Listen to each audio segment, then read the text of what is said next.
はい、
Well, happy Sunday once again, and welcome into the Splatoon 3 Championship 2023 qualifier. I'm your spray-by-spray host, and joining me, again, one of the finest Splatalists in all of Inkopolis. We have 9 super jumping right in, and stepping out of the R-Wing, saving the Lilat system. We have Falco here. Falco, great to have you back in the pilot seat, and let's start with you, my friend, before we take a look at these teams.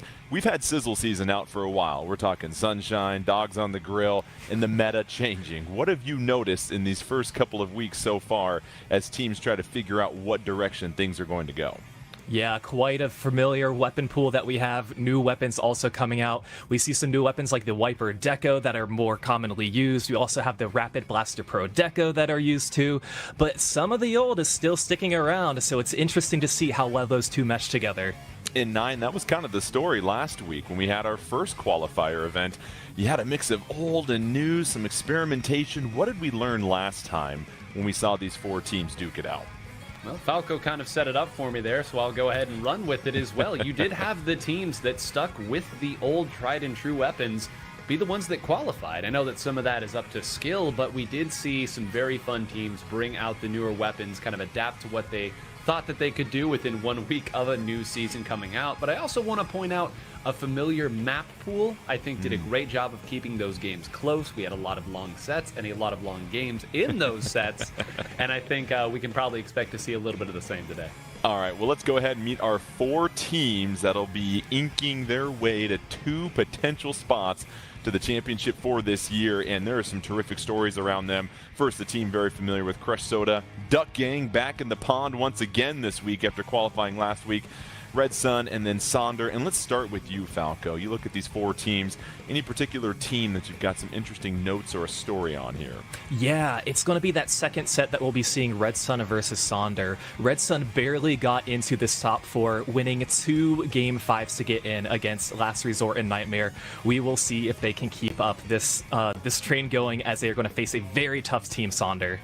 And 9, you look at these teams, you're very familiar with all of them, and you mentioned there are some incredible background stories about how some of these teams got here, but also a couple of clear favorites and some underdogs potentially.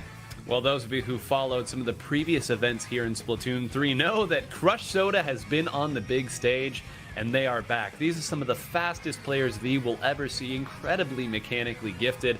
I know they were not satisfied with their performance last time. They would love to earn a trip back to the championships to right the wrongs of last time, as it were, but quack, quack, they are back. The Duck Gang has come back with a vengeance. Mere seconds in games from punching their ticket last time. They're returning largely the same roster.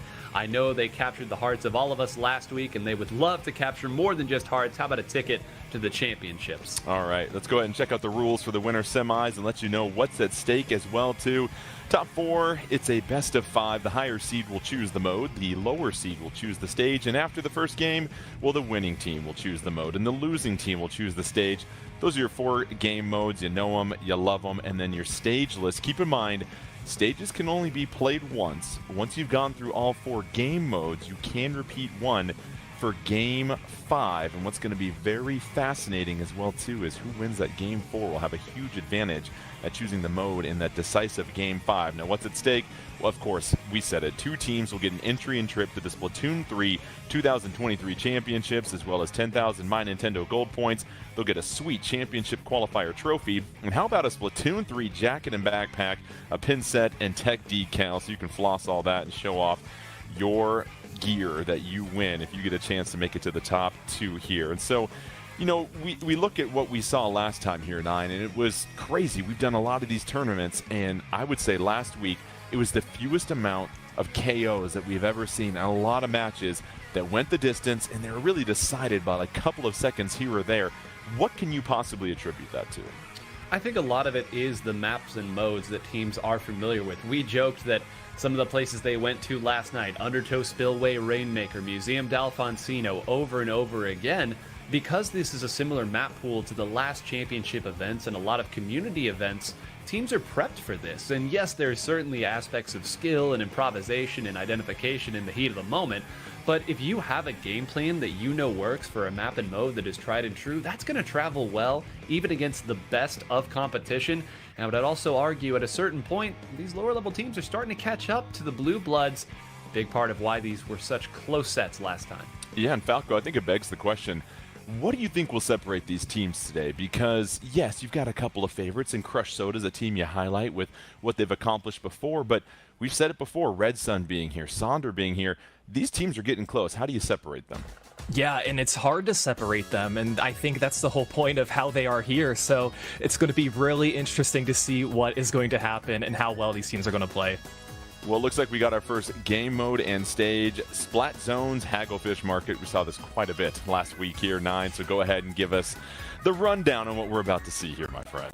Well, they are arriving right now, the bus, as it were, of the players stepping out. Listen, folks, almost every single one of our sets is probably going to involve this map and mode. This may be the most popular map and mode in the entirety of Splatoon 3. There are a lot of different weapons that you can play here that have proven to be strong. If you have a certain strategy that you like to go through, odds are you can probably make it work on this map and mode. Splat Zones being probably the most popular game mode as well.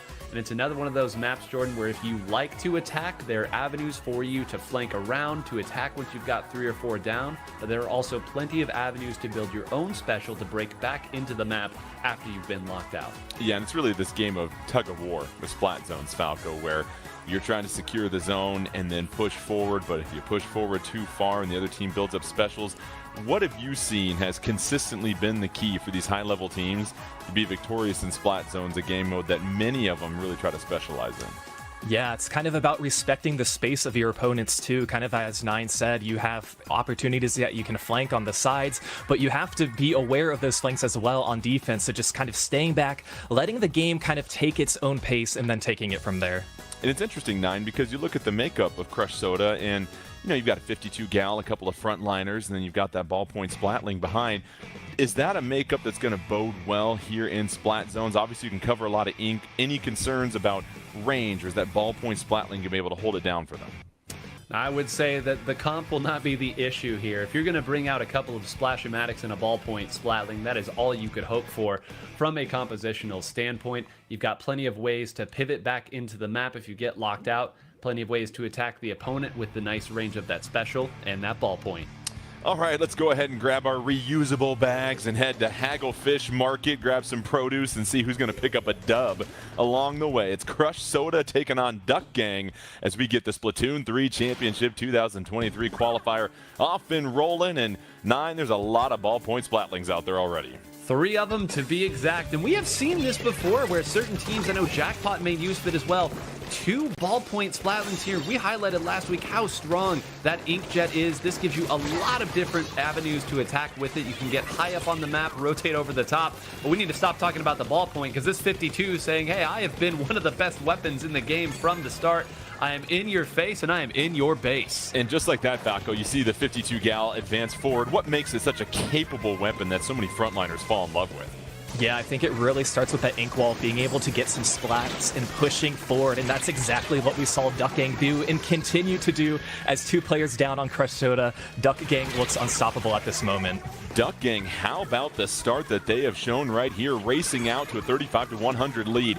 Crush Soda trying to wrestle back the lead here at this moment. Can't even get to the zone. We're getting close to a clear knockout shutout here. Duck Gang trying to force Crush Soda to lay an egg here, Nine.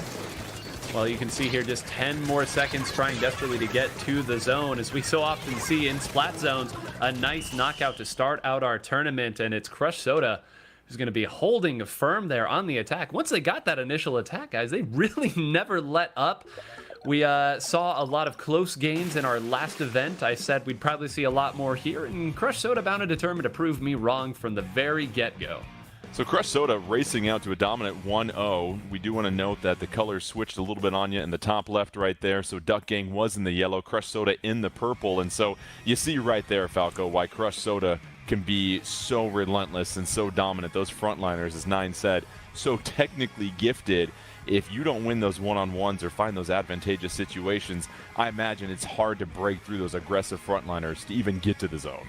Yeah, and that's exactly what we're talking about, just kind of the mechanics of those players and how well that they have been playing and just slowly pushing up forward to get that lockout. And yeah, that's exactly why they seemed unstoppable. So that is something that Duck Gang will certainly have to bounce back from. Crush Soda is dominant. They'll get a chance to choose the next mode. they will obviously get a chance, Duck Gang, to change the map here in just a second. And so, 9, let's get to inside the mind of Duck Gang. You just lost the first game. You didn't really put up much of a fight there. What's the conversation? What's the approach to really restabilize yourselves here for game 2? Well, you probably go to a slower mode to start it out here. Splat Zones conventionally is thought of as maybe a slower mode because it's not a moving objective, but it's worth noting more knockouts happen in Splat Zones than in any other mode, because again, if you get all sent back to spawn, you get wiped out at the very start, you lose all of that special, the opponent will have the special advantage, the respawn advantage, and you still have to get back to the zone, so we do see a lot of games end up exactly like that. I'm being told that we're heading to tower control, so the prediction of a slower mode does appear to be correct here, and we saw Duck Game perform very, very well in tower control in last week's event. And we'll be at Flounder Heights also, Falco, so I mean, you want to talk about driving in the right-hand lane with the blinkers on, this is what you get right here, tower control in Flounder Heights. What stands out to you about this map and mode? What are things that Duck Gang's going to want to try and keep in mind? They want to try and take a game here from Crush Soda. Yeah, this map has the most verticality out of any of the maps in Splatoon 3, so they're probably going to try and capitalize on that and key positioning, especially for some of the backliners, some of the flanks too. And what Nine said too, a slower pace. They want to bring it back a little bit. There's really not much you can take away from a mode that goes as quickly as Splat Zones like that first game, so they're hoping to turn this around. And so obviously you try to slow things down here, Nine. You've got those 2 ballpoint splatlings as we mentioned. What is a possible change in this loadout that we might see from Duck Gang? Do they stick with what they've had last game, or when you're going to tower control, you're going to shift things to maybe a little bit more distance, maybe a little bit more area of effect? Yeah, based on what they ran last week, I don't think we're going to see many changes from Duck Gang. I think they have a general idea that they think works, that all their players are comfortable with to play through, but you bring up the double ballpoint from Crush Soda in that last game, I would almost guarantee we're not going to see double ballpoint again. Maybe one of them here, but the others are going to go forward and attack. We talk about the battle that is in front of the objective. That's what tower control is entirely about. You play aggressive, nobody can get to your tower, you get points seemingly for free, and that's the way that Crush Soda likes to play it. And it feels like here, if you're Duck Gang, Falco, you have to make sure you don't fall into that trap of just one player after another falling victim to the 3 frontliners surrounding the tower for Crush Soda. That coordination of we've got 4 players here that can go against your 3 because you've got 1 camping on the tower feels like that's going to be pivotal for Duck Gang. Certainly does, and I'm liking some of these choices here that we see already on the side of Duck Gang. I believe we are coming out with the Octobrush, which is going to have a Zipcaster, plenty of opportunities to attach to a wall and get some key picks. And Nine, as you said it, only 1 ballpoint splatling for Crush Soda. What do you make about what they're bringing to the field? Well, it's kind of interesting here to note that they have brought out the Tri-Slosher. It's the Tri-Slosher Nouveau, so not the one that has the inkjet. Instead, they're going to be using that weapon to apply maybe a little bit of extra pressure with the Tacticooler. It's not a weapon that tries to build it up as much as the NZAP 85 does, but listen, Tri-Slosher on this map is an absolute menace, can attack you from every angle, and if you see it, well, it's already too late. So far, Duck Gang hanging in there. Crush Soda still advancing the tower past the first checkpoint. 4-4 on the map right now. Neither team is special ready to go. There goes Crush Soda. 1 tank coming out for Duck Gang here at this moment. And just like that, though, Crush Soda at checkpoint number 2. And it's a wipeout, but I think we may have a DC as you see the ghost inkling at the top of the screen. So we have to continue to play in that situation. But this is a huge opportunity, Falco, for Crush Soda to close the door. Yeah, and as Nine alluded to earlier, it's about applying the pressure in front of the tower, just so the tower has a clear path. We saw here that Crush Soda didn't seem to struggle during any of their checkpoints, and I want to point out Twig, who was able to push up so far just during the first checkpoint, using that killer whale, kind of identifying where some of the players were, so a fantastic win there for Crush Soda. So Crush Soda racing out to a dominant 2-0 lead just like that, 2 knockouts, in fact 2 shutouts that we just saw, and Nine, if you're Duck Gang, you got to figure out, number 1, your connection, and then on top of that, what's your game plan going to be, because you have yet to been able to put up a fight against Crush Soda. It just shocks me that we're seeing Crush Soda do things to Duck Gang that no team did last week, and the fact that Crush Soda didn't even make it in last week tells you the strength of some of the top tier teams in North America. I mean, it's a need for speed, right? We said earlier, from a mechanical advantage perspective, and certainly from just a raw speed perspective, there are not many teams that are going to be able to keep up with Crush Soda. And the fact that they have added Twig, of course, some of you may have noted they do not have qǐngqiú anymore. Twig is one of the only players in this game's history, regardless of which Splatoon it is, to be ranked #1 X rank in all 4 modes at one time. There are very few accolades a player can achieve higher than that from an individual perspective. So, you know, Falco pointed out there, when Twig is running in front of everybody and you've got some incredible Splash-O-Matic players backing up and everybody knowing their role, you don't get an opportunity to set up your game plan. The margins get so thin. Really, the first part of that game, even before they had that disconnect, it seemed like they were back in their spawn. That game didn't have any room to move or build their specials, and that's what it can be like when you play a team this strong. So, Falco, I think it begs the question for the 3 other teams in this bracket, not named Crush Soda.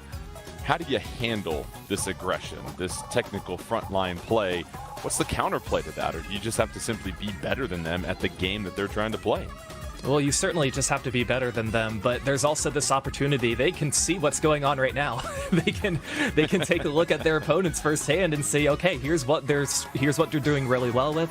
Here's how we think we can maybe combat that, and that's what you just have to take and learn. And so, 9, as we get set here for Game 3, you turn the focus back to Duck Gang and what they're thinking about having to do. What can you really do at this point? I mean, it just seems like Crush Soda is a little too overwhelming for you. They're beating you at every facet of the game right now. It doesn't really feel like Duck Gang has an advantage over Crush Soda in any category at this moment. Yeah, it's very difficult. There's not an easy answer here. Oftentimes when you play against a really fast-paced or aggressive team from the opponent, there are small windows of opportunity where the frontliners have pushed a little bit too far ahead and the rubber band has not yet snapped all the way back through like it's Mario Kart.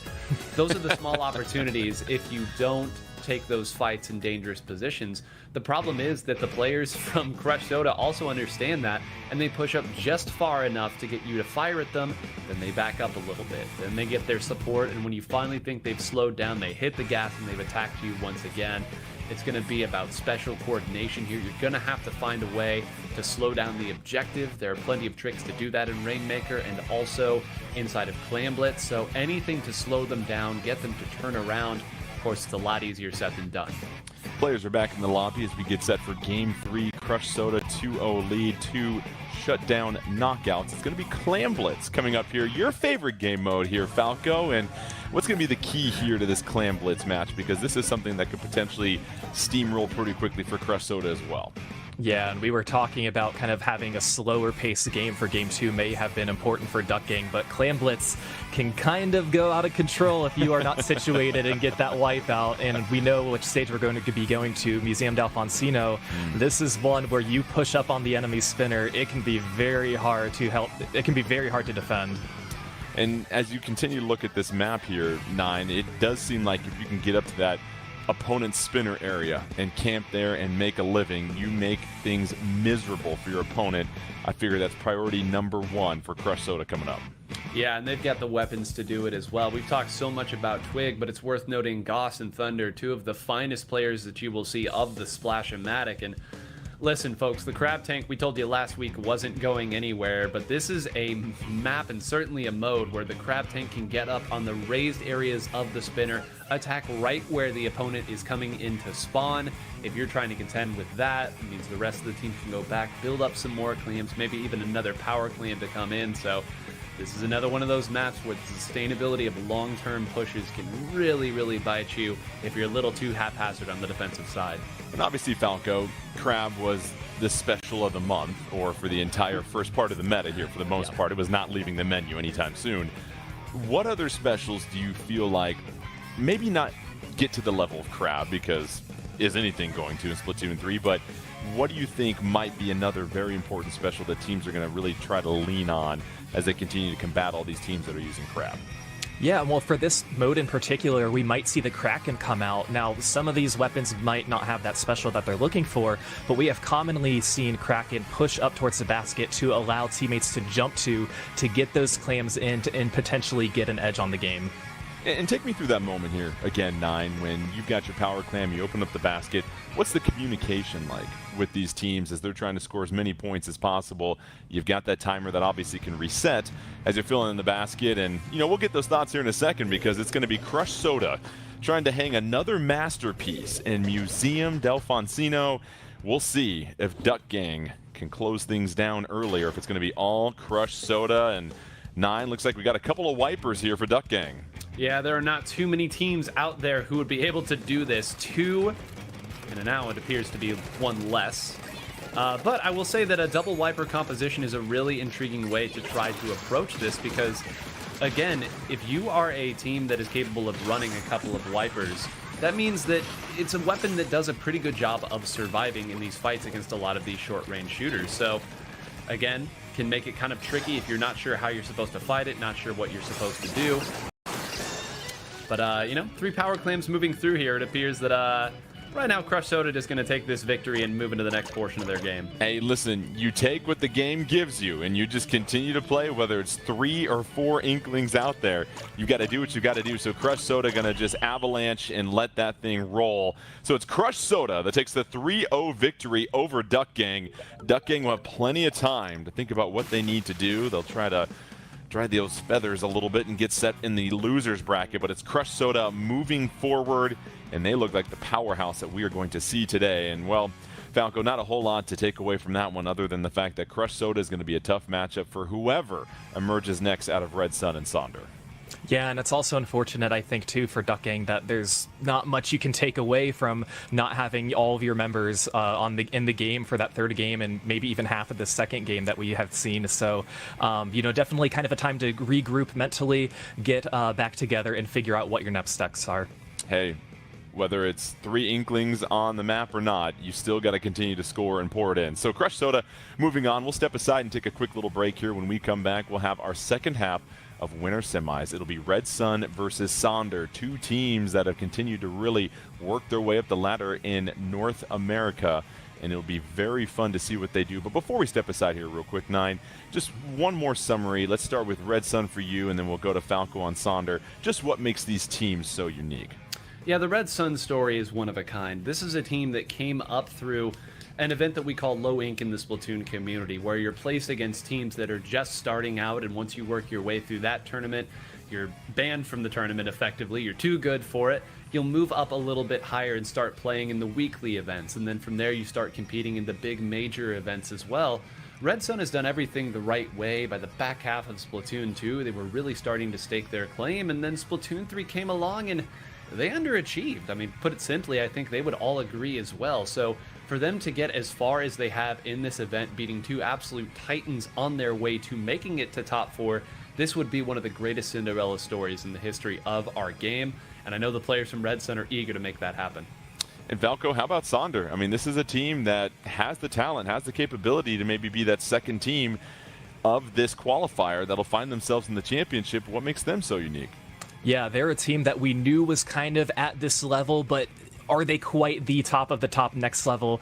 Not quite sure where we're going to see them yet, but getting some key wins to make it into this top 4, beating Bet 3-2, once again going to Game 5, and 3-0 against Michelin Heroes. So a lot of tough opponents that they have already beaten, but we know that they are not finished with that yet.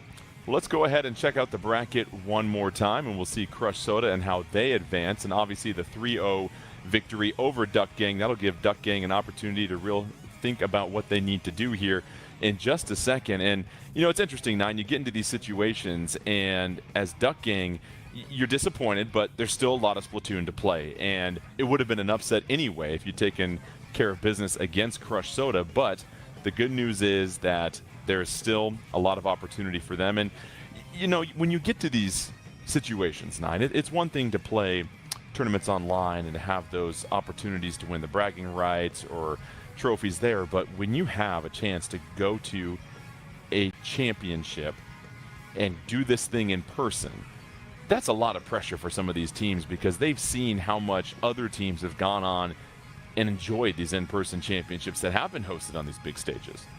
Yeah, and I mean, even if it's always incredible to go and see your friends and compete at a big stage and get to participate in these events. I know for a lot of people, this is one of the few times they get to see their friends in person, and to get to see it at a major gaming conference or, you know, whatever the circumstance may be. It still is pride, I think, at the middle of it all that drives these players, right? To be able to say that you were the North American champion, nobody can take that away from you. Even to say that you got second or third, or you even made it to the North American Championships, that lives forever, and there aren't a whole lot of tournaments with that sort of prestige. Well said, my man. Okay, we're going to step away now. When we come back, the other half of our winners semis, it'll be Red Sun versus Sonder. Don't go anywhere. Plenty more coming from the Splatoon 3 Championship 2023 qualifier when we come back.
And welcome back to the Splatoon 3 Championship 2023 qualifier. Jordan Kent alongside Nine and Falco. Let's go ahead and check out the bracket as we've had our first two teams in winner semis head off against each other. And we saw Crush Soda just absolutely dominate Duck Gang. Duck Gang unfortunately had a couple of disconnects, but you saw early on from Crush Soda they are going to be a force to be reckoned with regardless of how many players are on the map at that moment. That'll leave Red Sun versus Sonder to see who will take on Crush Soda in winter finals. And let's go ahead and recap the rules for you one more time. If you're just now joining us, it is best of 5. The higher seed will choose the mode. The lower seed will choose the stage. After the first game, the winning team will choose the mode, and the losing team will choose the stage. Those are your 4 game modes. A mode cannot be chosen more than 2 times during the match. And to finish my reading of the screen, stages can only be played once, and 7 familiar stages at this point here. And 9, this is going to be really exciting between Red Sun and Sonder because you've got a couple of teams that you've said before, very popular in the competitive scene, but they've yet to really get to that podium of like a world championship or a North American championship. And this is their opportunity to try and hit the big stage today. Yeah, these are our two teams where I would say the skill and the results have not always meshed. They're respected players in many senses, but in a lot of ways you have to have results before people will truly give you the respect that maybe your skill necessitates. And both Red Sun and Sonder, you will see in all kinds of weekly events, weeknights, duking it out at the top of some of our local events, but this would be the biggest win, the biggest qualification for either one of these teams. You know, they're both so hungry and they love the path that they're going to have to get through to get it. And speaking of path, it'll be Rainmaker and Eel Tail Alley. And so you take a look at this combination here, Falco, and what do you see as far as Rainmaker and more of an enclosed, elongated stage? Yeah, I was going to say it's pretty narrow. 2 opportunities that you can take the Rainmaker, pushing left and pushing mid.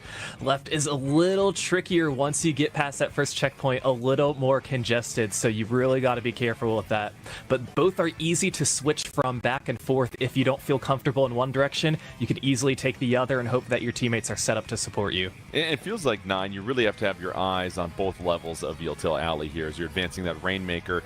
Are teams finding more success going the upper route or the lower route, whether they choose the left or right? Well, this is a map where if you have a nice lead, it's not terrible to defend because you have range and height in both of those defensive positions. And actually, earlier on, to qualify for this top 4, Red Sun was against Last Resort, a team that qualified last week, and their Game 5 was on this map and on this mode. They defended for a solid 2 minutes, a lead that I thought would fall. They are very comfortable here. They know how to defend both sides, and it will be on Sonder to find a way through. Red Sun versus Sonder. We have got Rainmaker and Eel Tail Alley, and as both teams scurry to the middle of the map towards that Rainmaker to pop that shield, Falco, let's go ahead and give you the honors of taking a look at the loadouts and anything jump out at you, my friend. Yeah, I would say the machine is a choice from Red Sun that we just haven't seen as often in Splatoon as we start this new season. You know, more people opting for different weapons, but look at this. Now Sonder picking it up pretty quickly, opting to drop down, but quickly making some progress as the rest of the teammates are also pushed up. And you saw Toast just buttering up the competition right there with that crab and just blazing a trail, and that allows Sonder to push that Rainmaker. They're trying to get to that checkpoint, only at 81, so well defended by Red Sun, and that's what you got to do here, Nine. You got to just stop that initial push, buy yourself a little bit of time to regroup.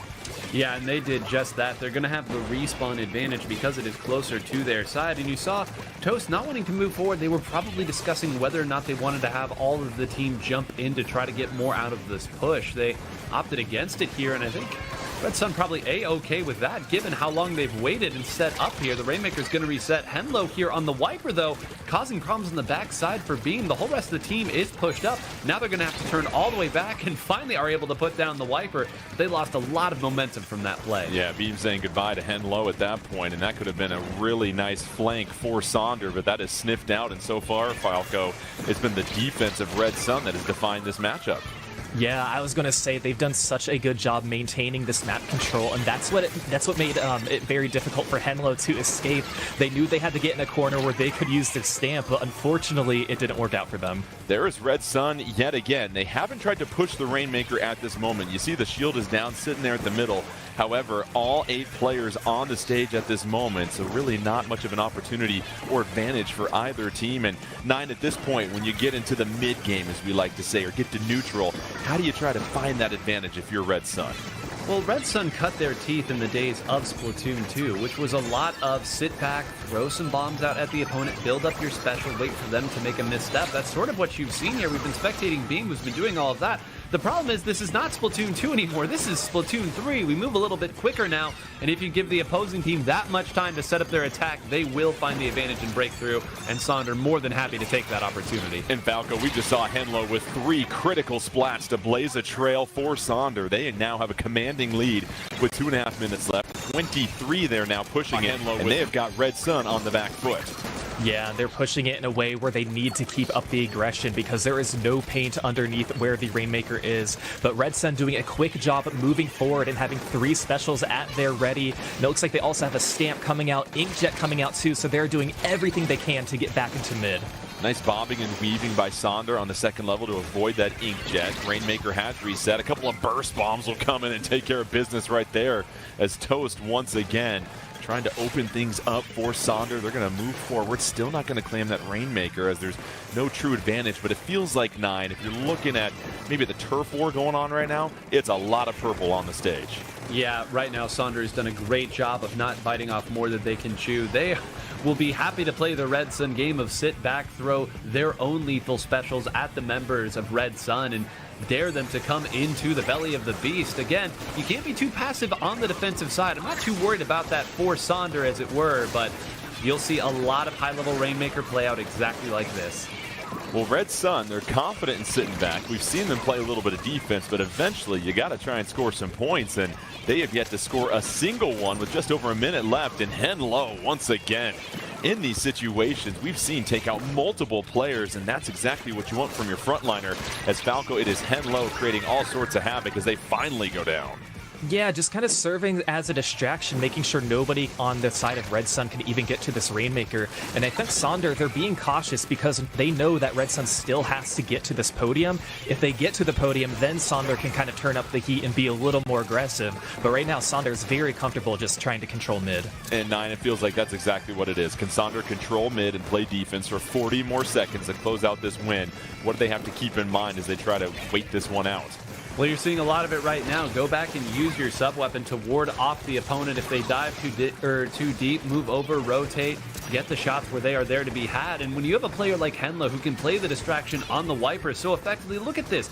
2 people are fighting Henlo, and yes, Henlo does eventually go down, but that was almost 30 seconds was spent fighting. You lose track of the Tri-Slosher there, and finally you win a fight you maybe shouldn't have, and with 10 seconds you're getting your first real opportunity. This is going to go overtime. Red Sun trying to push forward. They get to the first checkpoint.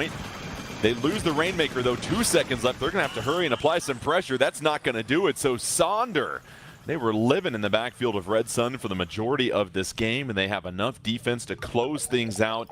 The push wasn't enough down the stretch, and just like that, you see Sonder. And I think what really stands out, Falco, the one-on-one play of Henlo and how much pressure that was putting on Red Sun throughout this entire game. Again, just all the pressure, and we know like Wipers can just scatter all across the map, just spamming the Wiper, trying to spot everybody they possibly can, and again, serving as a distraction. I do want to point out that Booyah Bomb that Red Sun threw, they probably thought they were in the clear getting that checkpoint, but no, that Stamp just came in just before to prevent them getting it. So yeah, what a crazy ending. All right, so if you're Red Sun here, 9, yes, you didn't really have the Rainmaker for the majority of that game. You really weren't threatening until the end. What do you have to think about with your game plan? Because you mentioned it. It is not the same meta as Splatoon 2, where you just hang back, throw specials, and rain down 50,000 Tentamissiles. Do they have to be a little bit more aggressive regardless of the game mode coming up next? Because it feels like the frontliners are just a little too good for Sonder that you can't just sit back and try to find that one opportunity. Yeah, I think you have to look at it as the opponent got one push when they wiped us there. Things got a little out of control. They broke through, and they got to a score that you would expect in that scenario. If you take that mindset of it and you say, well, for the bulk of the rest of the game, we were keeping even pace and they were simply sitting back and daring us to push into them, you can feel a little bit more positive about it. I don't think we're going to see any major compositional changes from Red Sun. They've kind of brought out the same sort of forces for each of their maps regardless of the mode or the meta. I think they're just going to have to play a little bit sharper. So you mentioned playing a little bit sharper. It'll be Splat Zones coming up next year. We're still waiting on the stage, Falco, but with Splat Zones and a team that we just saw, it's a small sample size, give you like to sit back and play a little defensive. If you are Red Sun, what do you have to keep in mind here with Splat Zones if you want to make sure that you aren't just trying to fight and wrestle that zone back from Sonder the entire time? Well, yeah, it's going to be, I think, even more difficult for them if they want to try and break back in, because if you're the team who's pushing up and just kind of sitting back and defending, you are probably the team who is holding the zone, which means you are moving more units towards your side to get the knockout. So that is going to force Red Sun to be a little more aggressive if they want to try and get that cap. And I think Henlo, with that wiper once again, 9 is going to play a huge role. If Sonder can go ahead and get that zone, then I think that's going to allow Henlo to really shine as far as, that get the zone, lock everybody out, push forward game plan that we've seen that has been so successful year after year after year. Yeah, and Henlo is one of the best players that you will see of the Splatana wiper as well. So more than simply moving in and attacking and distracting, it's an understanding of when you move forward and attack. Because if you attack knowing that either your tri-slosher or your sloshing machine is going to be with you momentarily, you change a little bit of how you fight. Maybe you move back even a little bit further. You dive even a little bit deeper because you know the potential reward is that much greater. And Henlo has been playing this weapon for a long time. Sonder has built their game plan around this weapon for a long time. That's why you see it executed so finely. All right, Museum del Foncino will be the home for Splat Zones, and Falco makes things a little interesting here because a lot of the fighting is going to take place in the middle, and you've got a lot of different levels and angles in which everybody can essentially apply pressure on the zone from nearly every corner of this stage. Yeah, and it's kind of what we talked about before that very quick Clam Blitz game of the previous set of just controlling the spinners. But I think in this one, primarily the middle spinner. Once you're able to cap the zone, maybe have a crab or two up on the middle spinner to help lock out some of the enemy players that are spawning in. It's going to be that much more difficult for them to break in. In 9, we've all been there before. You've been locked out of the zone in Museum del Foncino, and you're just trying to get back in. If I'm coming from spawn, what is my route if I want to try and at least get myself to a situation where I can try and find an advantage? Because we know there are teams that are so effective of just keeping you stuck near spawn. The old seen threat and the unseen threat. You put some sort of special that is firing directly at the zone and your opponents, while the unseen threat swims forward and tries to close out some of those shots, send a couple players back to spawn, and then you have some breathing room. The Art of the Turf War. You can find that in your local library by 9 here. And as we continue to move forward here, it looks like Sonder's going to claim this zone already and get a little juice out for the team with that Tacticooler and the Crab out. So 2 specials early on for Sonder, and they just want to march right up to the front door of Red Sun here, Falco. Yeah, and one of the things I want to note out too, we're looking at Henlo here. They got missiles so quickly at the very beginning and just kind of setting the tone.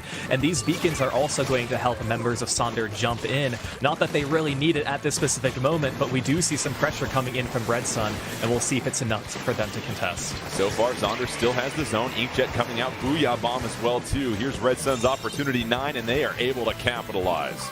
Yep, build up the specials and get your set play going. They even take out the last player for a good measure. And this is finally the opportunity, and what I want to see from Red Sun right now is how they opt to move up and attack if they opt to. Right now you can see Admir there on the left side is going to be throwing up some sub-weapons there, so it appears they're fine to simply let Sonder come through and challenge them with their own specials. A couple of tentative missiles coming out from Henlo. You see the Crab deployed for Sonder. Zone still in possession of Red Sun. They're trying to take this lead from Sonder, and they do. So how about the opening gambit from Red Sun as they continue to pad their lead? And so far, doing an excellent job as we see Krim with his ballpoint Splatling going to get into the inkjet and picks off another one, Falco. Yeah, I would say Red Sun's transition from capping the zone to pushing up was executed perfectly, and they are continuing this train of making Sonder trying to struggle and push back in. We see some specials just trying to be used on the side of Sonder, but not quite enough yet. As 2 players are going to be down, this might be enough for her cap, Jordan.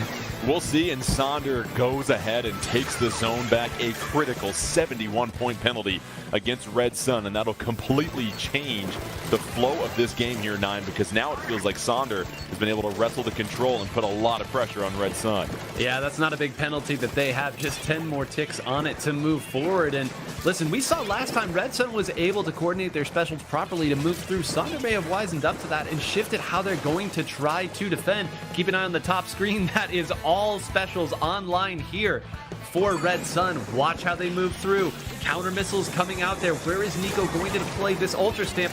One goes down. Certainly an opportunity to be had here. Takes out Scrub. That's 3 down, and they will do just enough to hold onto it there. And actually, Nico still has that Ultra Stamp as well. This could absolutely break the game open if it's deployed at the right time. That's what I was going to say, Nine. Nico did that without even having to use that special, so that's a huge opportunity for them to apply some pressure. But we said it's a meaty penalty, Falco, and they're only halfway through that stake.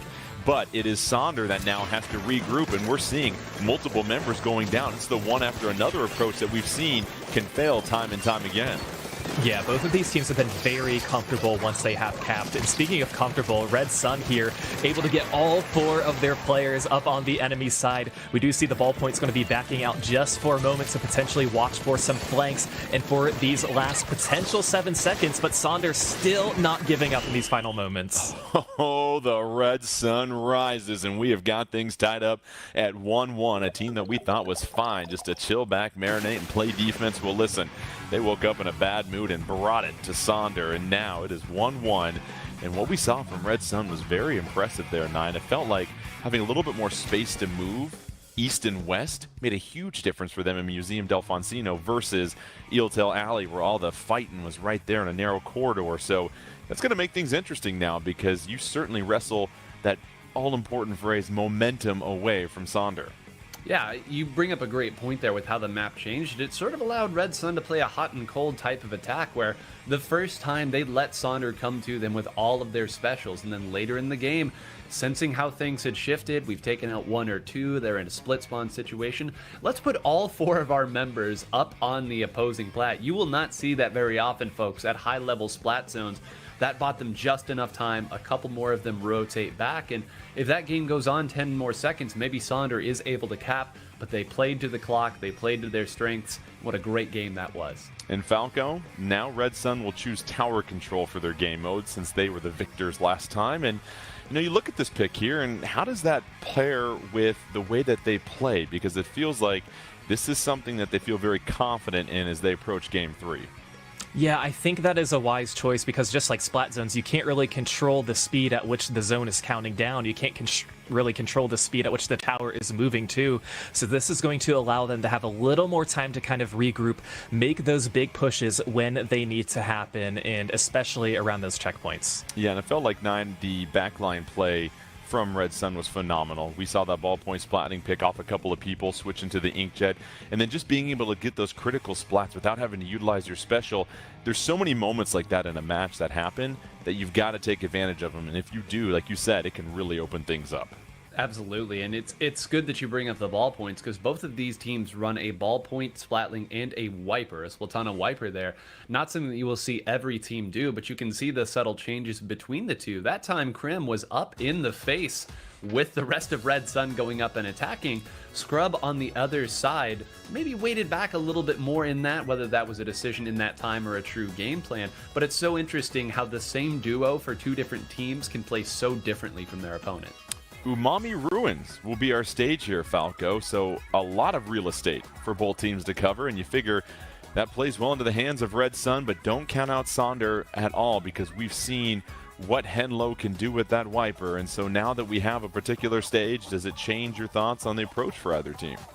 You know, I'm not really sure, because both teams were able to capitalize the retail space that they had in Museum. We talked about how quickly both teams were able to push up once they had control of the zone, once they were able to get all of the paint around the zone as well. So I think this one, I don't know if it's going to really favor one team or another. In 9, we see a lot of these inkjets come out. We really haven't talked too much about them. So much attention has been on crabs. We put on our bib and warm up our butter. But the inkjet, what are our inkjet users looking to accomplish when they fly up into the skies and give you that bird's eye view? Because it isn't just going up there and raining ink immediately. There's a purpose behind what they're trying to do. Yeah, an accurate inkjet can take out an inkling, even one in the almighty crab tank, in one single shot if you are careful with how you place it. And even if you miss by a moment, you can sometimes do 50 damage with that indirect shot. It's a larger radius. It was recently buffed. That's part of the reason why people are playing it. Folks, Inklings only have 100 HP. You hit 2 indirects, which even I can do, you're going to be taking people out, and it's great burst damage as well. And it's a major scene threat. You're going to have people firing at you. It allows the rest of your team to move up and attack, and we'll certainly be seeing that in tower control. Umami Ruins, Game 3. Which team will dig up another victory? This will go a long way towards trying to make their way to winners finals, where Crush Soda is sitting there waiting to see what will be decided. Both teams rushing towards the middle, and Falco, anything stand out to you about the weapon choice this time around? Yeah, we're going to see the Nautilus come out on the side of Red Sun, so a little more mobile than the ballpoint. Now, of course, they still have a ballpoint to help and assist with some backline movement, but that one's going to be a good choice for them. You see Beam already using that crab to deploy, and neither team has been able to rustle the tower away. However, 4-2 on the map for Red Sun. 4-1 now at this point here, 9. It's a near wipeout. You gotta strike now. Yep, no better time than the present. Moving through already, it's crazy how quickly they built and cycled the crab tank into that inkjet as well. That first checkpoint tends to fall pretty quickly, so not quite the danger zone yet for Sonder, but they really need to get rid of this Nautilus here. This is a weapon that can take you out very quickly if you aren't firing at it. That's a job well done at the start. Henlo fine to go in and try to break something open. We already have another crab tank out here from Beam, who has cycled another one. They hold on to that checkpoint, Jordan, but only barely. Yeah, Beam did a nice job there, Falco, really falling back into that anchor position and just holding down a lot of the support as that tower is able to clear the checkpoint. Here they go to tower number 3 with the numbers advantage as well too, Falco.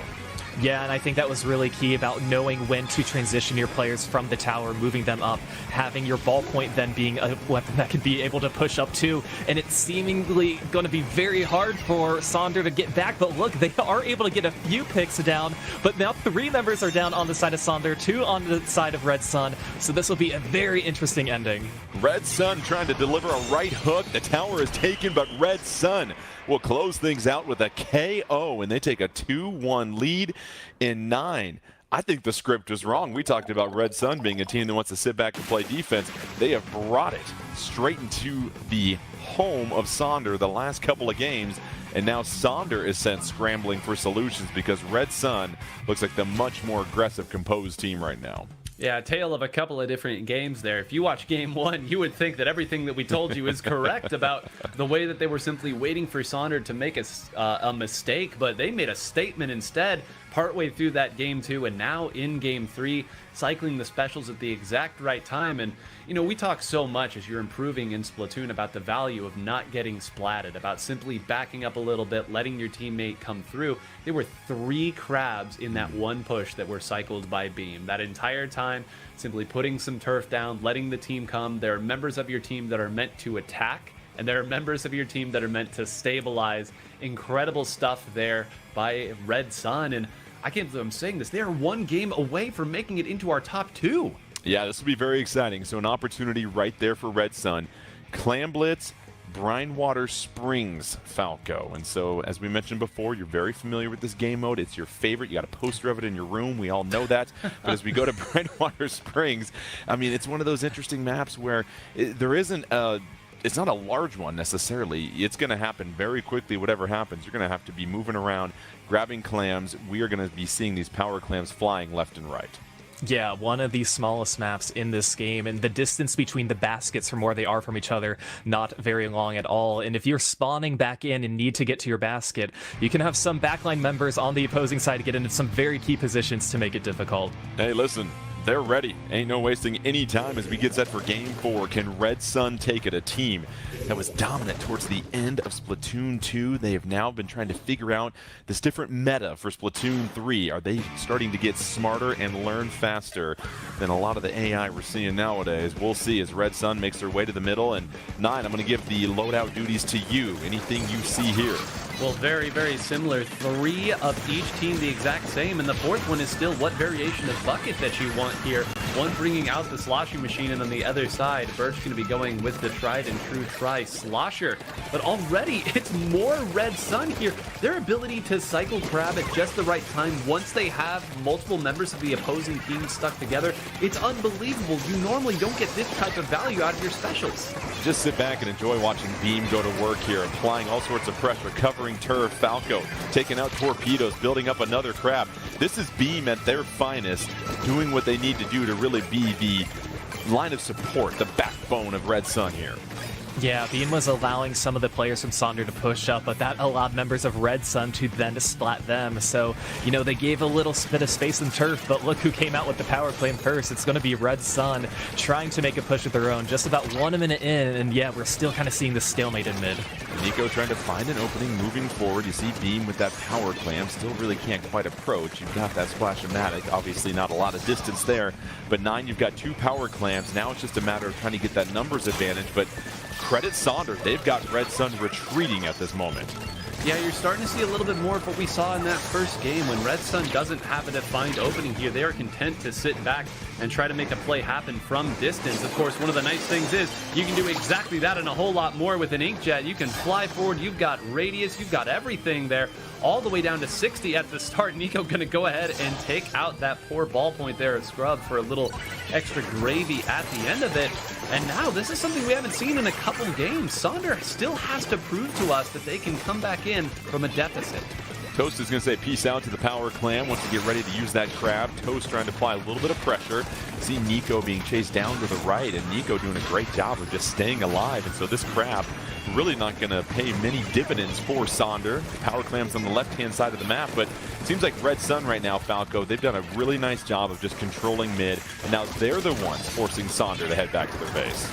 Yeah, certainly. I mean, they got 2 power clams in during their push, and they aren't seem to be letting go any of the aggression. But speaking of aggression here, we see Scrub pushing up with this Inkjet, holding onto power clam. 2 players are now down on the side of Red Sun, and Scrub trying to make a break for it. And it looks like they will find an opportunity to score, so this first point's on the board for Sonder. Well, it's exactly what Red Sun has in common with TLC. They don't like scrubs, and so all of a sudden you've got the basket open, and Sonder with a chance to apply some even more points. 11 clams they've got. Can they get it in time? Another power clam goes in.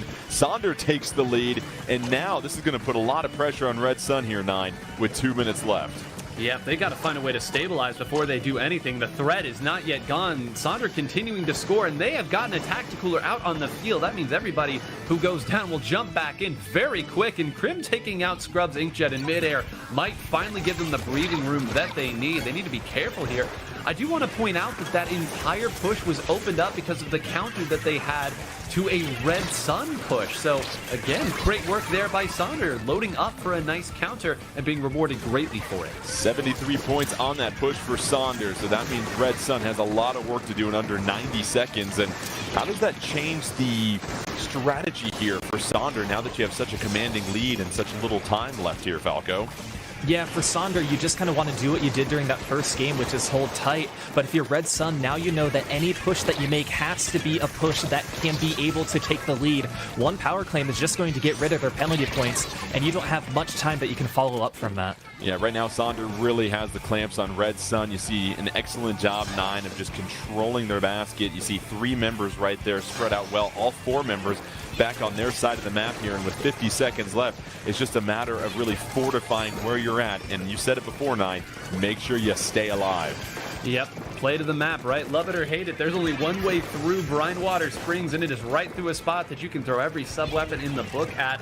And I would not be surprised if you see Sonder stay basically right here. They know that it's going to take a lot of clams in for them to lose the lead.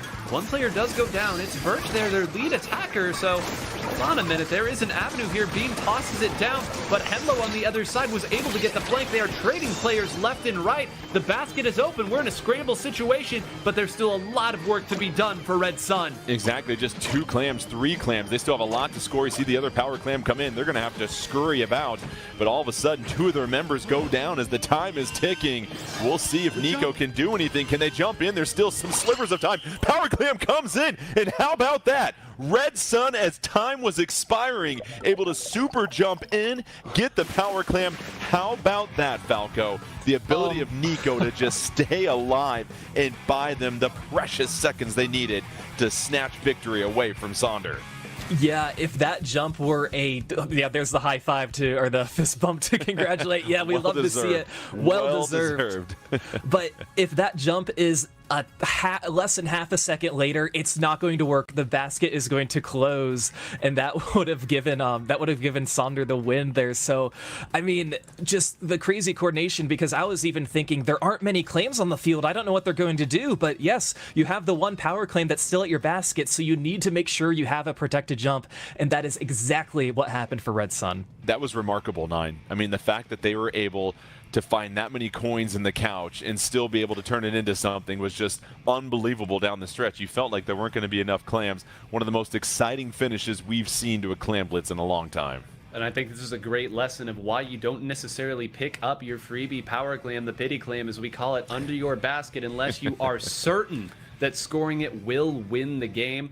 That resource that was right there, I agree with both of you. There were not enough power clams left, and that was a dangerously Sonder-covered map as well.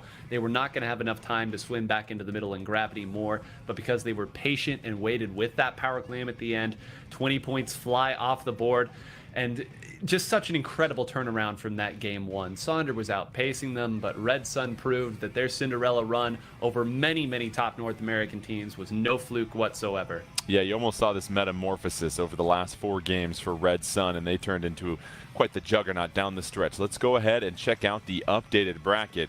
After Red Sun dropping the first game, wins 3 in a row against Sonder. Their gift, a matchup against Crush Soda that looked absolutely dominant. So make sure you stick around, because we're going to step aside. Both these teams going to talk a little strategy, and then we're going to have our winners finals taking place. Crush Soda versus Red Sun, best of 5, to find out who gets that first trip to the 2023 championships when we come back.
Well, welcome back to the Splatoon 3 Championship 2023 qualifier. Jordan Ken alongside Nine and Falco. We are getting set for winners finals. Let's go ahead and throw up that bracket, and we can take a look at our two teams. It is Crush Soda that was dominant in a 3-0 win over Duck Gang in their series, and then Red Sun dropping the first game and then taking 3 straight over Sonder. Don't forget, the winner will be our third team to qualify for the Splatoon 3 Championship 2023. And Nine, well, let's go ahead and check out the rules here real quick before we get to your thoughts here, Nine, because we got to dot our I's and cross our T's. We'll have the higher seed choosing the mode, lower seed will choose the stage. You see how it works after that. Your 4 game modes. Remember, a mode cannot be chosen more than 2 times during the match. And then your stage list, you can only play the stages once, because we're going to see Splat Zones on Hagglefish Market, Nine, as you said before, one of the most popular maps and modes here. So what do you expect to see from Crush Soda versus Red Sun in this particular situation? Well, the nice thing is we already saw exactly what Crush Soda wants to do on this map and mode, and we saw it to the highest order, the highest magnitude. It's scary when you get this double ballpoint composition running at you here. They can attack you from relative safety. They can go so high up that most weapons can't reach them. They can rain down upon you. You certainly have to back up, and for every little inch that you give away, Twig and the other frontliners are going to move right forward up into your base and attack. But I will say, to their credit, we saw some great mid-game adaptation from Red Sun in their Splat Zones game against Sonder. Now, Crush Soda, maybe a cut above, but at the same time, the right game plan can work even against some of the best teams. Yeah, and this is interesting, Falco. You talk about the adjustments we saw from Red Sun. What exactly was it with their game plan that we saw such a change from game 1 as far as games 2 through 4?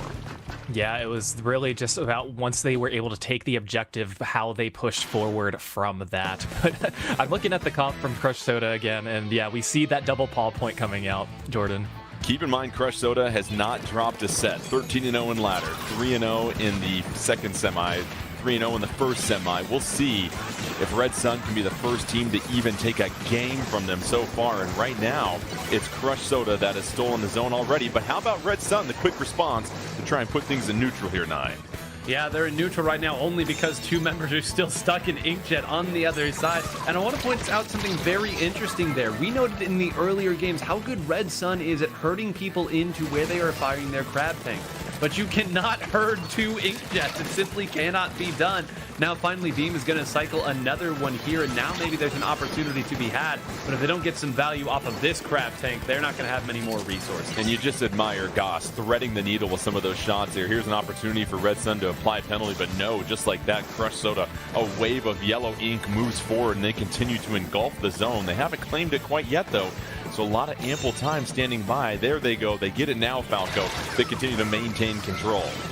Yeah, and Red Sun's really finding it hard to break in. I think with all these Inkjets coming out from Crush Soda, you know where all the enemies are online at the same time just because you're so high up and can utilize your callouts and make sure that nobody is going to be able to get some flanks. So yeah, this will be very hard for Red Sun. And you just saw it right there, Nine. You saw Crush Soda move forward like the first person in a buffet and just really start to push towards Red Sun. Can Red Sun force a little bit of a penalty here? Here's a chance they buy themselves some critical time here, Nine.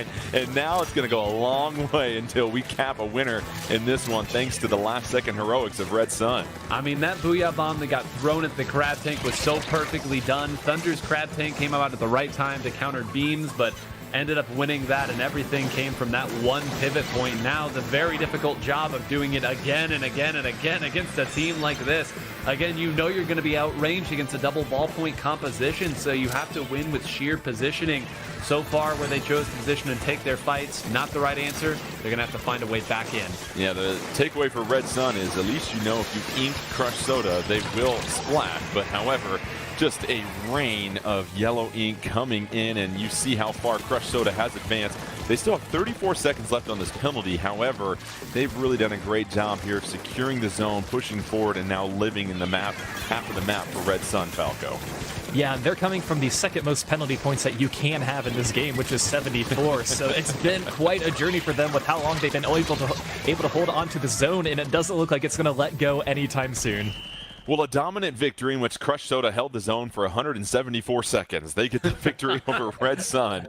And it just goes to show you there's one thing to splat Crush Soda here, 9, but to consistently beat them. You called it. You got to do it over and over and over again, and that is just so hard to do against a team that is so talented. Well, and it's a talented team as well, and their willingness to play double ballpoint. If you needed a reason, folks, why you play double ballpoint on that map, I hope you saw it right there. It's not like some of the other compositions we've seen Crush Soda run in the past, where if they don't have their crab tank, they go in and try to make something happen. They've got one speed. Here, because you have a ballpoint, you can sit back, charge up your fizzy bomb, and throw it at the opponent, or you have a splatling. You can simply sit back and let the opponent come to you, and when it comes time to give chase, you have that inkjet, you'll recall right back to where you were. It fits them like a glove, and even if they don't get the immediate knockout that we saw in that first game, you can see that they are able to keep pace for as long as you want them to. Yeah, it's fascinating. At least for Red Sun, you were able to score some points against Crush Soda, and you shift the conversation there because they are the underdog. It's what adjustments can they make to maybe inch a little bit closer to possibly taking a game away. And, you know, what was your takeaway from their approach here, Falco? What are some areas that they might be looking at as we get set for our next mode and stage? Yeah, it's kind of hard because they did have a very, they had a very conventional comp, but we know that they are going to be moving onto tower control. So again, I think just kind of slowing back the pace a little bit and not making sure that things really spiral out of control. But like Nine said, we really have to watch out for those inkjets because when they are pushed up, it can be hard to break back in. So tower control coming up here. This composition, you figure, not going to change much for Crush Soda here, 9. How can they be very effective coming up? Well, I don't think that they need to change a whole lot of anything. We were joking in the back that we really didn't know what to expect from Crush Soda because of how that first set ended up going here, but we know that they're an incredibly versatile team who can play fast-paced. They've got players like Goss who will switch between a tri-slosher, a splash-o-matic, and a ballpoint, so they truly have a Swiss Army knife for every situation. You know, the game plan isn't going to change a whole lot, and they're simply going to try to play ahead, fight as much as they can, and force the opponent to, well, prove that they can keep pace. And Falco, we're going to head to Undertow Spillway, and as 9 pointed out, well, how do you go there? There's a big run going on right now. There's going to be a lot going on there, but we've seen before Red Sun kind of struggle on these more linear style stages. Undertow Spillway a little bit wider than Eeltail Alley, but this feels like this is a situation where even though you selected the map and you are Red Sun, it's going to be tough to kind of get that upper hand against Crush Soda. Yeah, it's always going to be tough to get the upper hand against Crush Soda, but here maybe more opportunities to have a bit of a flank with not as flat of a map. You're going to have moments where you can maybe hide from some inkjets, hide from some ballpoints, and try and push up as far. But yeah, we will have to see what happens with this. We'll see if it's a recipe for success. So far, Crush Soda, they continue to cruise through the competition. They're trying to take a 2-0 lead over Red Sun. We'll see if Red Sun, though, has made the necessary changes as both teams sprint to the middle here. As you said before, no major changes. However, you always look at these loadouts and try and figure out what the plan of attack is here, 9. Yeah, interesting to note here, the last time that we saw them on tower control, then being Red Sun, they brought out the Nautilus Splatling, and that was really what made me a little surprised when we saw it earlier. It was used to great effect. Now instead, it's going to stick with the Wiper, and Wiper on tower control is tricky because it's a weapon that wants to take lots of fights, be a big distraction, but this is a map where it's difficult to play that because, again, you don't have lots of ways to attack the opponent. And so far, Falco, just look at the turf that is being covered by Crush Soda at this moment. It is nothing but yellow, and this tower continues to cruise along there at the second checkpoint, feeling a little bit of pressure. The inkjet comes in. Nico trying to help flank on the side. Got a Stamper ready to go. Nico going to move forward. And already you're getting a little bit of help from these specials that has sent the tower back, but not before 9. Crush Soda was able to build a 53-0 lead. Yeah, 53, a very nice opening push here, and a tricky fight as well. Not able to close it down. Twig coming over with the assist, and these shooters, they are so squirrely. You get them down to a little bit of HP, they move the right way, and as long as you are fighting, you know that the other teammates are going to come over and assist. Here's Twig going one-on-one. Nico able to pick that up, though, with the Wiper, so that's a huge splat for them. As now they can try to use their numbers. 4-2 on the map here, Falco. You figure they got to strike now. Yeah, they really do, but it looks like they are going to have some members that are going to go down. They had control of mid for just a moment, but not before some of these ink jets come out and some of these splashes come flying towards them as well. So Crush Soda starting off exactly where they started at the beginning of this match. And Nine, you're just amazed at how quickly Crush Soda was able to snuff out any potential push from Red Sun. It just goes to show you their timing of the specials and the way that they send 2 players on every single time they're going into one of those critical fights speaks volumes about their strategy. Well, and the positions they take to the fights as well. If you hide just long enough that the opponent loses track of you and you don't move fast, remember, you don't make trails when you swim. If you go at a slow enough speed, the opponent has to try to guess where you're at, and if they guess wrong, as teams so often do here against Crush Soda, there is a lot that you will have to pay for. And look at this, Twig and Goss are already moving at the top of the screen to attack the spawn. Yeah, really good call out, Nine, because you saw only one member of Red Sun trying to apply a little bit of pressure at that second checkpoint, the one that usually favors the defense, but no luck there as they approach checkpoint number 3. Inkjet, triple ink strike. It is coming down in waves here as Crush Soda trying to look for the KO. You got 3 members of Red Sun on the stage. They're trying to push forward. Can they do enough to stop the tower? They do barely in its tracks, but still, Crush Soda a dominant lead here with just over 2 minutes left, Falco. And it's the story that we saw in the first game. Red Sun can maybe move it a couple of inches, but it's just too much Crush Soda coming at them. Yeah, and Crush Soda knows they don't need the knockout at this moment, and Goss in particular did such a good job at just backing up and making sure that they didn't put themselves in danger, and that's allowing Crush Soda to continue this push while maintaining a lot of map control with just under 2 minutes left. Twig surgical in the way that they disposed of Nico. Here comes that killer whale to help provide a little bit more support as the tower sits suspended at that moment. But Nine, again, you're not in a hurry to try and score here and open yourselves up. You're just going to try and take what the game gives you at this moment. And this is Undertow Spillway at its finest, or maybe not its finest, depending on how you want to turn it here. Look at how the members of In Control Red Sun are trying to break back in. I know it looks rough here, but it's not necessarily that they're making the wrong call. There's simply not many avenues to get to the tower. You have to throw a special out. You have to look forward, but as you do that, Goss moves forward, fights it. There's a special. This could be a wipeout to end the game. It is, and I mean, there's a snapshot for you. The whole game in one quick image. A dominant closeout by Crush Soda right there. The wipeout gives them 2 victories so far in this best of 5, and doesn't look like it's going to slow down anytime soon. And Falco, I said it to you earlier, what really seems to shine is just the consistency and the speed at which Crush Soda gets right back up off the canvas and gets right back in your face no matter what you do to them. There were a couple of moments where it felt like Red Sun maybe seized control, but there was Crush Soda right there to take momentum back from their hands. Yeah, and it just goes to show how, knowledgeable you need to be, knowing when to back off, knowing, okay, our push is probably done at this point, but we don't want to retreat too much. We want to apply some more pressure.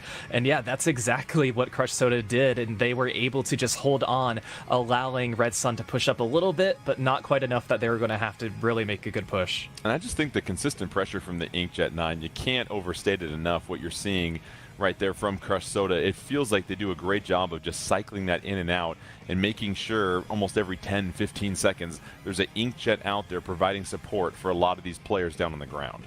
Yep, it's an Inkjet, then it's a Crab Tank, then it's an Inkjet once again, and then suddenly you have Twig up in your face attacking you, and another shooter that's up in your face attacking you too. And again, the value of always having someone stay up and survive is if that person who is left has a special like the Crab Tank or like the Inkjet, that's a great spot for your teammates to jump back in. Even in the middle of a firefight, you're going to get some protection, either by way of misdirecting the opponent or landing on a tank, and that's why they're able to keep that type of pressure up, and that's why if you don't see Crush Soda get wiped out, you always assume that there's one left who's going to make you pay.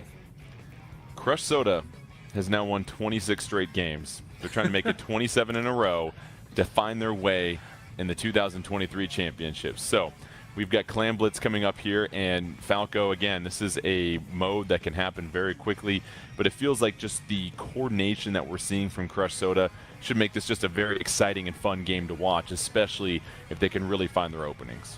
Oh, it certainly should be, and let's not forget what Red Sun did the last time we played Clan Blitz. It was on Brinewater Springs of getting that clutch power clam in as the basket was closing. So nothing is predictable at this moment, but we do know that Red Sun needs to win this game if they want to stay alive in this set.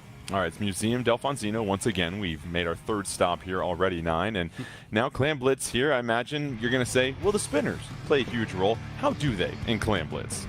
Well, they are when you talk about sustainability for a push, the spinners are the reason that you're able to keep somebody up in a relevant position. This is one of those maps where you do have to go back and drop down into the middle of the map in order to grab some of those clam spawns as the pods come up as the game goes on. So you need someone who is up in a relatively protected position. If you want to keep the pressure up, the spinners do just that. No changes in the loadout for Crush Soda, but down goes one of their members already, and that is Twig that is going down. But you see the crab come out, and it is 4-1 just like that, Falco. Yeah, they are going to have 2 crabs this time. Before they had the Neo Splash with the strike. So yeah, that's going to allow them to get this opening push and get another crab on the enemy spinner and continue this push as Twig has 7 clams. And the basket continues to fill. The timer's still alive for them. And another power clam comes in. And 9, you talk about an opening push. That's exactly what Crush Soda is doing right here. Yeah, and it's not past tense either. It's still going on here all the way to 30. And finally, Thunder will retreat. Wait, no, Twig jumped in. Do they know? Okay, they do know. I was about to really lose my mind if Twig was able to take one out and score another. Instead, will jump back out. But if we say under 60 is the nice opening mark, how's about 30 points left?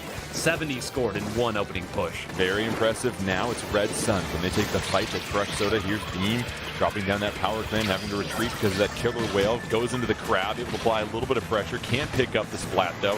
Booyah bomb. So that's 2 specials coming out from Red Sun. Doesn't yield any splat though. In fact, down a member is Red Sun after they get splatted. And so it's tough there, Falco, when you unleash these specials and you really don't add anything to your score or gain any ground.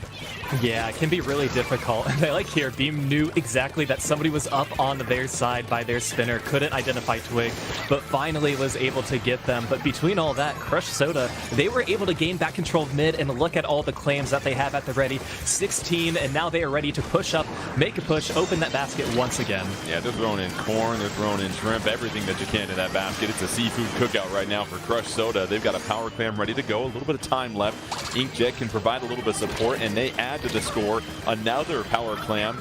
They're going to jump in right here. An opportunity too, and that is it. Crush Soda, a 3-0 sweep, 27 straight games, and they will find themselves in the 2023 championships in one of the most dominant runs we have seen in recent memory. 9. What else can you say about Crush Soda at this point? I mean, a goose egg in the loss column really tells you all you need to know. And I mean, the fun thing about Crush Soda, again, punching the ticket to go back once again to the championships, is that all 3 of the teams that have qualified thus far, Starburst, Jackpot, a transposition of Sayonara, and now Crush Soda, the usual suspects, Jordan, they are back. The cream rises to the top. And that's what it looks like there. Red Sun, believe it or not, I thought put up a pretty good fight, all things considered, but Crush Soda, surgical in their attacks. Well, it's going to be very exciting for our losers side of the bracket here in just a moment, but let's check out our bracket right now as Crush Soda 13-0 in the ladder, 3-0, 3-0. They get to here. Same story for them. 3-0 against Duck Gang, 3-0 against Red Sun, and it is Crush Soda, as 9 said, joining Jackpot and Starburst in the championships this year. There's a lot of talent making their way to those championships. That means there's only 1 spot left, and who will get it? Duck Gang, Sonder, or Red Sun? We'll get to our losers semifinals when we come back here. Plenty more action. Make sure you don't go anywhere. We'll bring it to you here in just a few moments.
どこですか？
Whether it's to play your favorite game,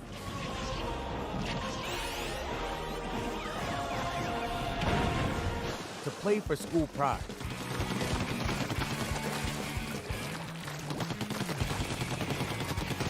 or for the thrill of competition.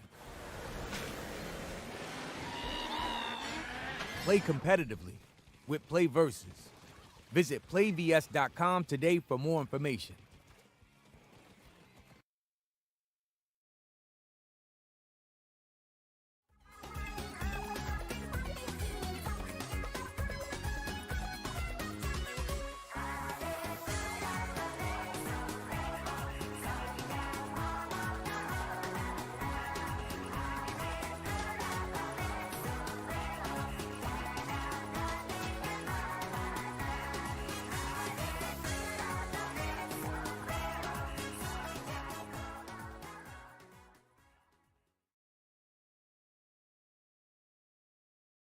And welcome back to the Splatoon 3 Championship 2023 qualifier. Jordan Ken alongside Nine and Falco. We've already crowned Crush Soda as one of our victorious winners that'll be finding their way to the 2023 Championship this year, where they will join Jackpot and Starburst.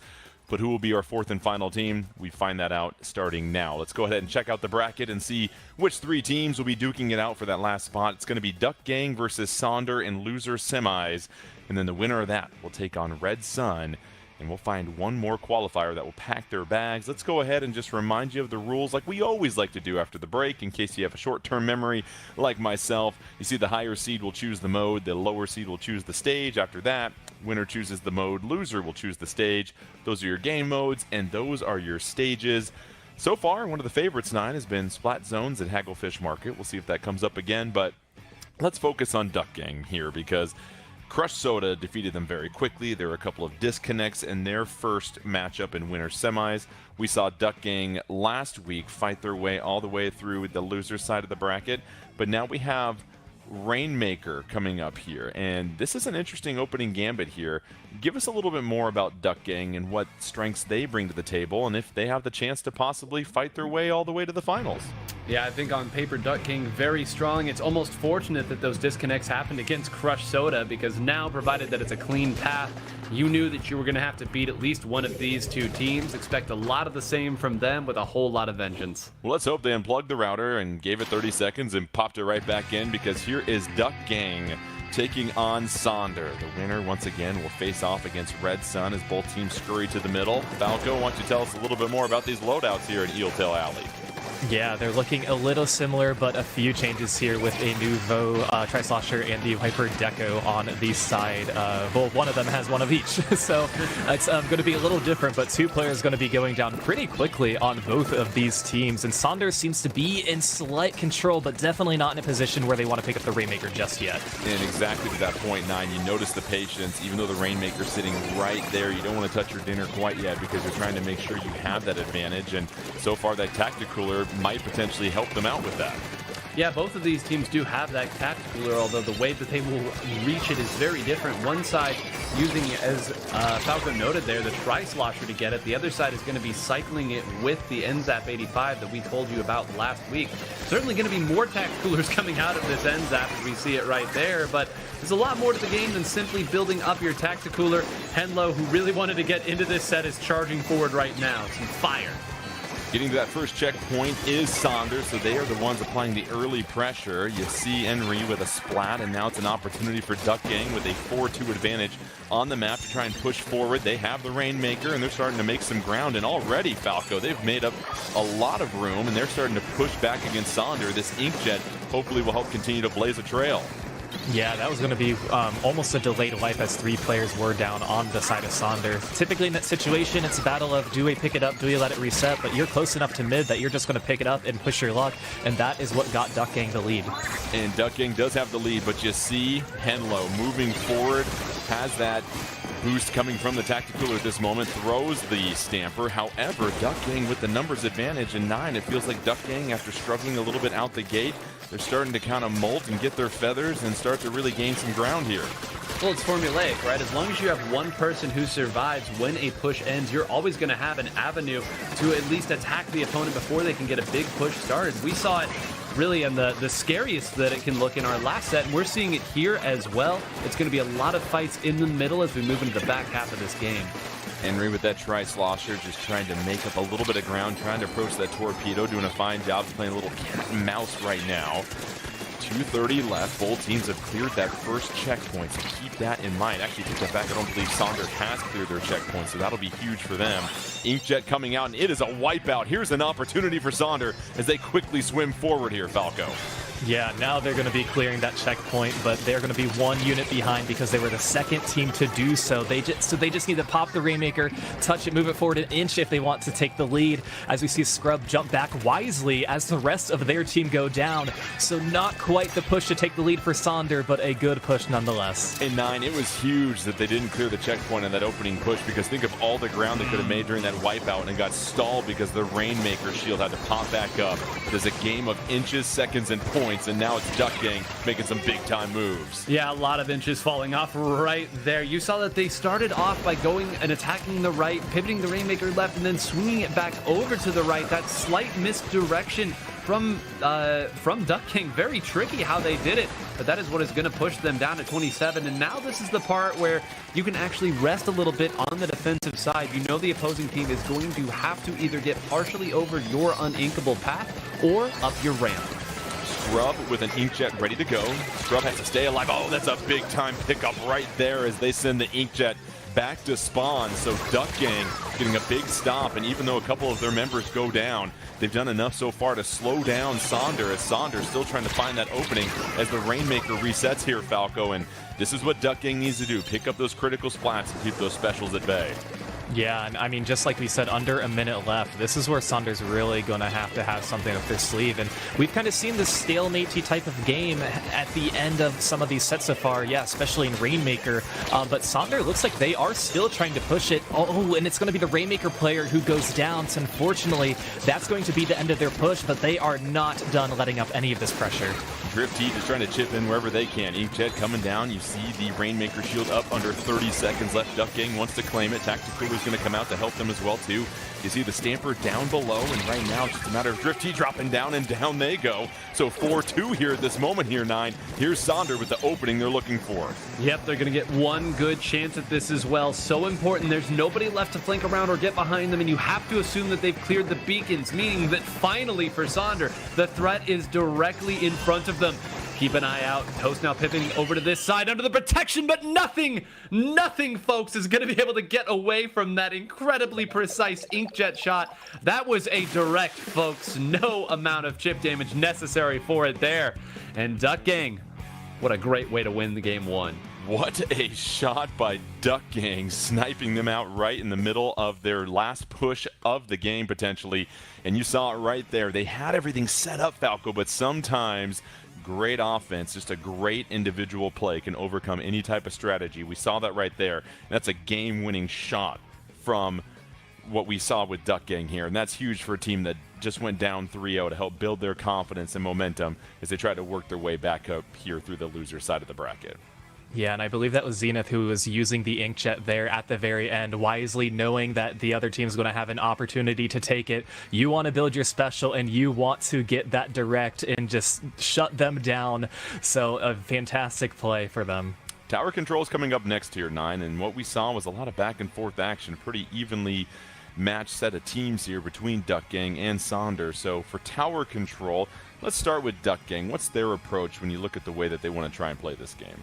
Yeah, we said it earlier, Duck Gang has looked pretty strong on tower control in comparison to some of their other modes. One thing that I want to highlight about that last game, I kind of called it out there at the end, the beacons, right, that we were able to see come out from Red Shell on that Wiper Deco. Both of these teams are running Wiper, but again, important to note that Henlo plays the vanilla variant of the Splatana Wiper. Wiper Deco has the beacons, and a lot of people would tell you that beacons are scariest on Rainmaker, but also very scary on tower control. If you don't know where the opposing team is jumping to, they're going to be attacking you from all kinds of angles. You won't be prepped for it. So I think we're going to see a lot of the same thing. The tricks from Duck Gang still work.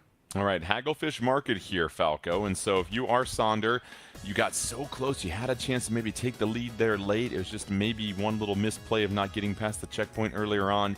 What's your approach here? Tower control and Hagglefish Market. We've typically seen splat zones here today, but now it's going to be a little bit different. Yeah, and we talked about how important it is to paint up in front of the tower, but on this map in particular, 2 of the checkpoints are around the tent towards the back of the side, so you need to make sure that you have it well protected, and if somebody's on the tower, they can easily jump up to the enemy tent and get a good flank going, so you have to just be aware on all angles. And so you've got to have your head on a swivel here, 9, for the most part, and it feels like there isn't a tremendous amount of cover in this stage. We mentioned before, not a lot of verticality. It's one of the more flat, wide open stages in particular. And so if you are trying to advance this tower, going off the heels of what Falco said, what is the approach for your teammates on Hagglefish to make sure that you can at least buy yourself some time as you make your way through the checkpoints? Well, the answer to this point in the meta has been put a crab tank on it and let that blaze a trail for you. We'll see if these teams agree with that wisdom. It appears that Toast does for us, at least for the current part. But on the other side, Duck Gang, they're going to try to do it the old-fashioned way. They're simply going to attack first. But note that we have 2 ink jets here coming out of Duck Gang. All right, we'll see how Duck Gang can fly here in the second game. Will the double ink jets serve them well versus that crab? Tactically coming out early from Drift T just to help support the troops for the most part. A lot of fighting going on here in mid, however, going to pick up a member. 3-3, another inkjet coming out, though, for Sonder. They're trying to apply a little bit of pressure and trying to flank around to the backside. Drift T trying to avoid that inkjet. And so far, Drift T, down they go. Couldn't get quite that flank here, Falco. Yeah, doing such a good job using the squid roll to just try and stay alive. But yeah, unfortunately for them, going to go down now. And yeah, it's really just a battle for mid, but this is where Duck Gang finally has control as they're trying to get to this first checkpoint, but not before Sonder, not before Birch is going to take down 2 of their members. Can it be 3? No, it's going to be Red Shell who makes a stop with that tower only getting to 90 with Sonder taking over. Does what they need to do, though, with that Tri-Slosher. Picks up 2, and the bucket will move things forward for Sonder as they start to approach that first checkpoint. Those Tenta missiles will certainly slow things down. As we take a look at Red Shell advancing with that wiper, and all of a sudden Duck Gang sending the tower right back in 9. What an answer from them defensively. I mean, you talk about a slowdown there. Those missiles completely stopped it. Everybody backed all the way up as the members of Duck Gang move forward there.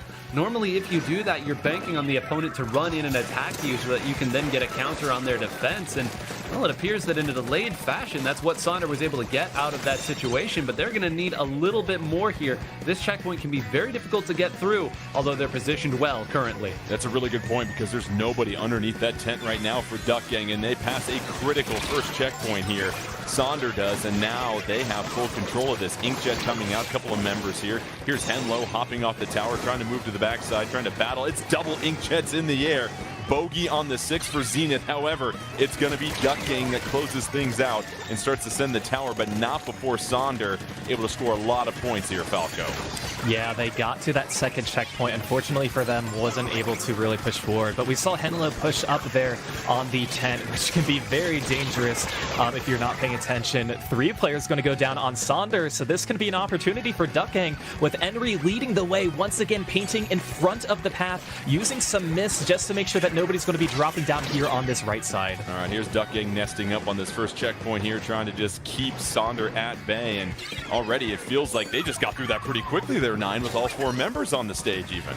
And worth noting, they were tacticalered up as well. So you see Red Shell is able to jump in with the missiles, going to fire the missiles, and they already have another tacticooler. We talked about how the NZAP 85 can cycle these and keep full uptime, but it's going to be a couple specials thrown at the tower to hold it there. Is anyone going to be able to get back there? No, they're going to have to earn those points back the other way. Henry fighting absolutely everybody, and I believe having fought just enough.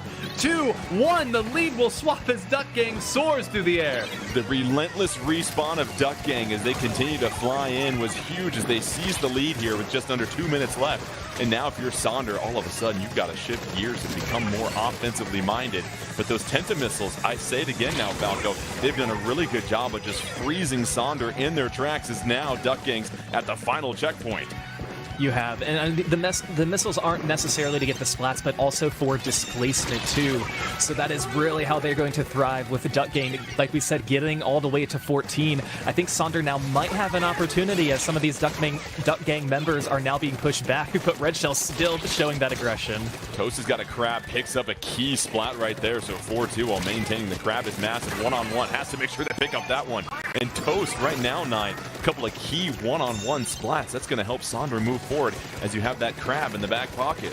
Yeah, had to win those simply to regain footing, and now would love to find another, but Henry waiting on that side. I made the joke earlier, Jordan, if you see the tri-slosher, it's too late for you. You saw exactly what that looks like and how frustrating it can be. Another one goes down, and I have to assume at this point that Drifty is at like 7 or 8 tacticalers. This is unbelievable. Every time I see Duck Gang, they're juiced up.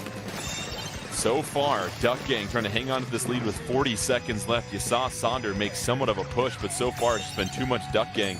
And now they can kind of hang out at mid here, Falco, and just really make sure they fortify their defensive approach, because even with 30 seconds left, that tower has just 1 speed, and Sonder's going to have to play pretty exceptionally well throughout that entire time. Yeah, and it helps that Duck Gang does have a full checkpoint worth of a lead at this time, but when you have 2 players down, 3 players down, you're going to make it a little bit dangerous as Henlo's pushing up and trying to find Drifty. This will be a very interesting last 10 seconds, Jordan. Feels like a lot of pressure on Henlo here, 9, to pick up a key, couple one-on-one splats. Out comes the Splatana Stamper, that's huge. Great work right there, but you saw that Drifty got another tacticaler out here, so they're going to have to fight through essentially 2 teams.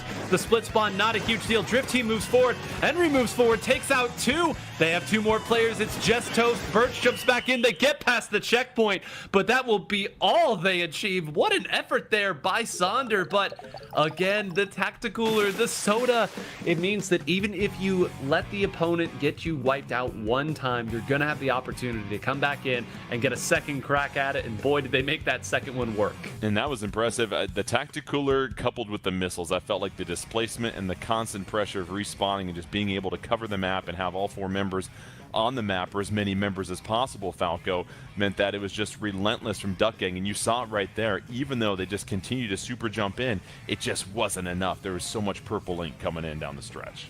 Yeah, and that's all you can really ask for Sonder. That's what you have to do in that position. You're not going to have enough time if you're going to swim from spawn.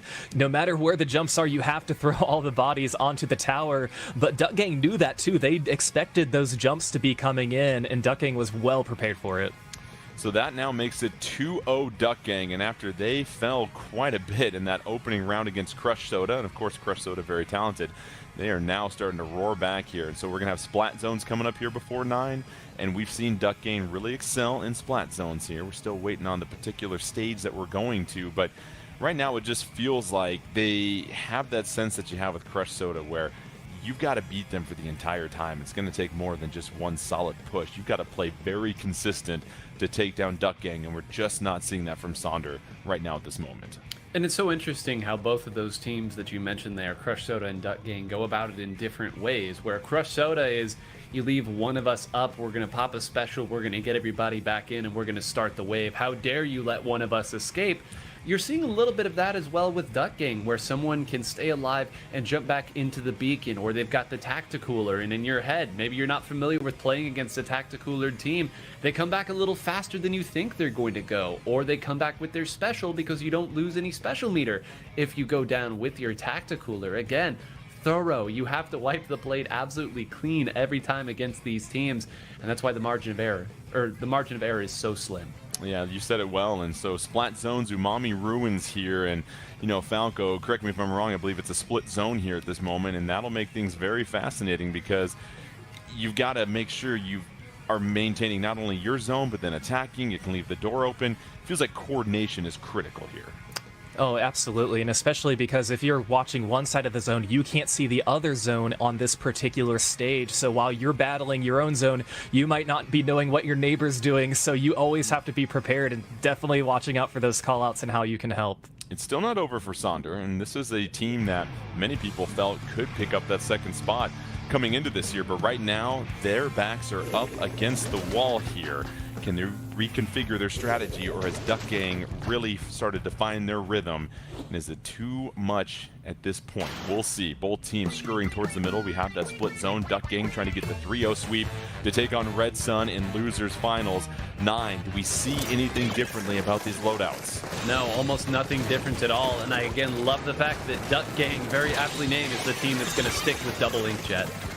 So it's Birch right now utilizing the verticality with that tri-slosher, but down they go. And so it's 3-3 on the stage currently. That crab having to retreat on the northeast corner of your screen for the most part. But now either team really can't claim the zones. It's up for grabs here in mid, and there we go. Duck Gang being able to first one to control both zones here, Falco. Yeah, that's again just kind of the added layer of a split zone that you just have to be aware of, where it just might take some time to fully cap the zone. But you're right, Duck Gang able to cap it pretty quickly. But Sonder, they have 2 specials online with some missiles coming out, so it looks like they might be ready for their own counter push. And those missiles were enough to displace momentarily, but Duck Gang doing a great job of just scurrying and covering the zone here. They're at 60 already with under 4 minutes left. And now they lose control. Sonder just trying to take one zone to slow things down, and you see them working on the right-hand side of your screen at 9. There's a lot of inking going on. I mean, Zenith right there, buy one, get one free with that inkjet, was able to take out another player with their very last shot. And Zenith, again, with the punishment here, been maybe the unsung MVP of this, won that first game with an inkjet and has now kept control of the zones with that second inkjet. More than control, they're once again scoring points here. They are fighting on even footing as well. 1 or 2 more specials, and they could knock the game out right here. Birch has got to take the second zone. They do, so that applies a hefty penalty to Duck Gang, and Sonder needing exactly that. Some time, and now you see the picked up on the splat there by Red Shell, another member of Sonder hopping in here. It's 3-2 on the map for Sonder. Let's see if they can capitalize on this moment. Inkjet ready to roll for them too as they continue to add to their score, and here's a huge opportunity coming up for them, Falco. Yeah, and what Sonder's doing so well is just pushing ink everywhere that's even outside of the zone and pushing forward. And that's why you have to rely on some of these inkjets to help lead the way along with this wiper. And it looks like it will be working out for Duck Gang. Not enough to get the cap yet, enough to contest, but we'll see if they can take that left side. And you see a member of Duck Gang having to retreat there momentarily, so the left side was belonging to Sonder, but there goes Duck Gang clinging both of them, and now they're starting to push forward here, 9. Yep, Saunders' tried and true formula of having Henlo move forward. They play off of that, they follow through. Simply not working right now, although Scrub gonna get 3.5 right there. Wow. And I gotta say, man, the Ducks sense blood in the water right there, or blood in the ink, I suppose, more aptly. They all went forward on that attack, and you do not see that at this level unless a team is certain that they could win the game with that gamble. That is a mighty, mighty big gamble to take at this stage. And now they're having to pay the debt collector at this moment, because you saw Sonder really bounce back and add to their score. They trail by 25 at this moment. They had control of one of the zones. Now it's split between both these squads. Who is going to be the team that finds the next opportunity? Oh, the double splat coming in. That's huge for Duck Gang here, Falco. Yeah, we've just seen the strengths of the ballpoint players from pretty much any team that we have seen so far today, with how well that they are able to shred the opponents. And an inkjet coming out to support, 3 down. It's just one member who's pushed all the way back to their spawn, and they are going to go down. So this is what Duck Gang needs to capitalize if they want to get rid of their penalty points. And that is not looking good for Sonder. You see a lot of purple ink. They are crammed into their spawn right now. Birch is trying to help out a little bit. Tactic Cooler's not going to provide immediate support. It's a trade. That doesn't help them out at this moment, and all of a sudden, 9, the penalty's gone, and there's just 20 seconds left before Duck Gang can advance. Yep, and to add insult to injury, all the members of Duck Gang were tacticalered up as well, meaning they're going to have more time to fight. Sonder has to dive right at the zone, and hold on, they took out everybody. It's rare that you see a dive at the zone go so convincingly. Usually you have to trade a squid or two for that to happen, but the resilience here, they're holding on. They've got the missiles, they've got their own tacticaler up, and more importantly, they've almost got their own penalty down. If Henlo closes this out cleanly, there's an opportunity to be had.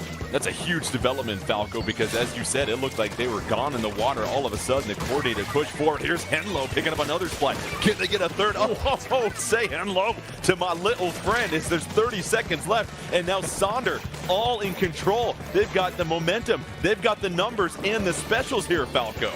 Yeah, I know, that's exactly what I was going to say. Still has Attentive missiles online, which it looks like they are going to be using now. That is going to help them maybe take the lead. There it is, just at the last second as two players were down on Duck Gang, and it looks like Sonder is staying alive in this set, Jordan. Oh, don't call it a sweep quite yet, as Sonder throws the broom out the window. They take a game, and now it's 2-1, and it just felt like Duck Gang was seconds away from the sweep, but Nine, you called it out. The coordinated dive in for the zone, and from that point on, it was some terrific one-on-one play by Henlo. Yes, you get the fist bump anytime you do that. What a turnaround by Sonder right there. Yeah, I said earlier, perhaps foolishly of me to say, that the Sonder formula wasn't really working out, where Henlo dives in, maybe gets one, creates the carnage, and you follow up from there. Henlo said, just stop following me. I'll be the carnage all by myself here at the end, and we will ride that all the way. But one other thing I want to point out about Henlo's gameplay right there, 9 out of 10 players fire those missiles the moment that they get them. But you saw in Falco, you called it out, the watchful eye. Save those missiles until we win the game if the missiles find any value. They did. They played off of Scrub's Inkjet there at the end, because I don't think another set of missiles were going to be built in time, and it allowed Henlo to stay active with the main weapon instead. Just the touch, the class in that sort of scenario.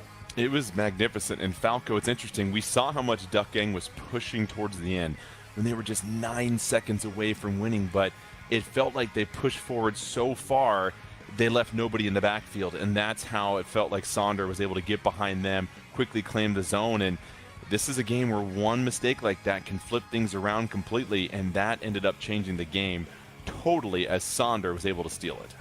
Yeah, I mean, they were backed up so far on their side, but able to get those one-by-one picks to break in. And again, just how well Sonder was able to cover the entire map, not just your zone in Ink. Whenever you do get a cap, kind of helped save that game for them too. And just knowing, like Nine said, waiting for those missiles to be used at the right moment. Again, most people use them so they can try and get more missiles again towards the end of the match, but just that coordination and that patience helped Sonder get the win. So it's Clam Blitz and Brinewater Springs coming up here. We mentioned before, it's not the largest map at all here, 9. However, makes it fun, makes it fast, I would say furious even. And you look at this here, and now it's just a matter of, you said it last time we saw this stage and mode. There's only one way to get to the basket. And so really the fighting that happens at that juncture, I imagine, is pretty critical to the success of both teams. It's going to be really interesting because the two Tri-Slosher players for these two teams, Henri on the side of Duck Gang and Birch on the side of Sonder, they use different variants of it here, but Henri's variant not only has that high-flying inkjet, but also has the Toxic Mist. So if there was ever a time to bring out your Toxic Mist, you can toss one of those out there and be darn sure that nothing that isn't a special or an inkjet is going to be getting through in order to break through. So I'll be very interested to see if that is indeed what Henri sticks with in this position. And I got to imagine that Sonder, with the way that they lost this map and mode in the last set, certainly knows what their game plan is. They just want to finish it off with a different result.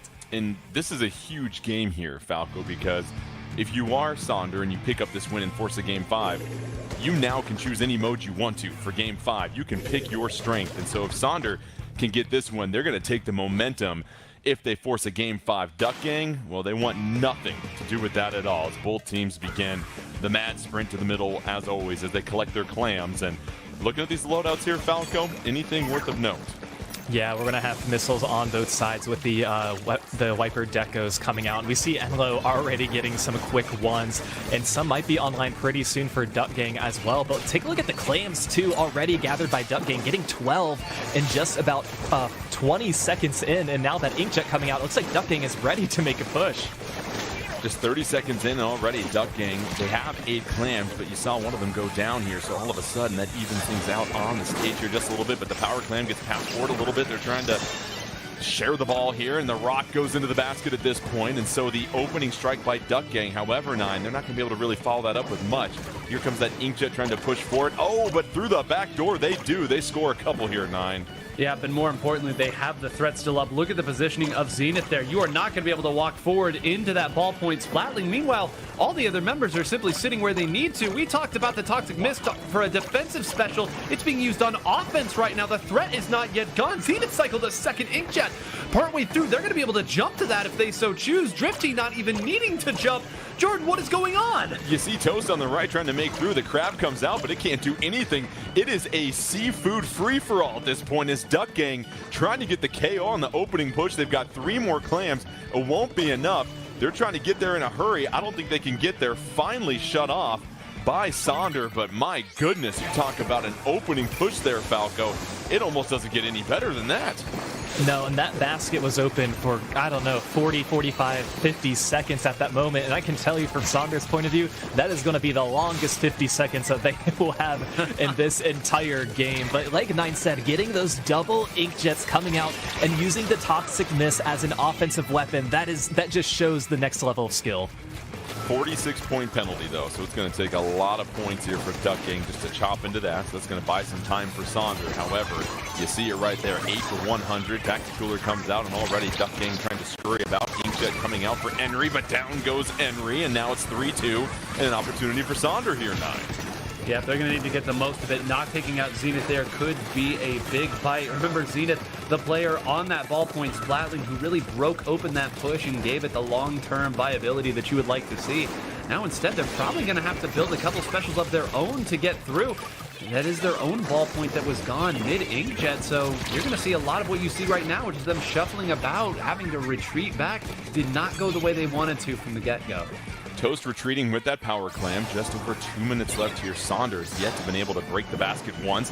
And just like that, Duck Gang again is threatening. They chop into that penalty. Inkjet coming out. And they're going to force some of the members of Sonder to wait. That crab finally able to come down just a little bit. But down goes the power clam for Sonder. Duck Gang still. They've got a little bit of time left. But 3 of their members go down. And Falco, that'll kind of stabilize things for Sonder.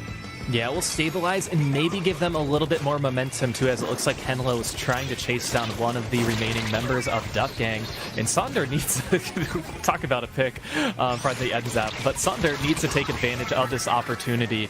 And it looks like it's not being presented to them just yet, even though they do have a slight player advantage.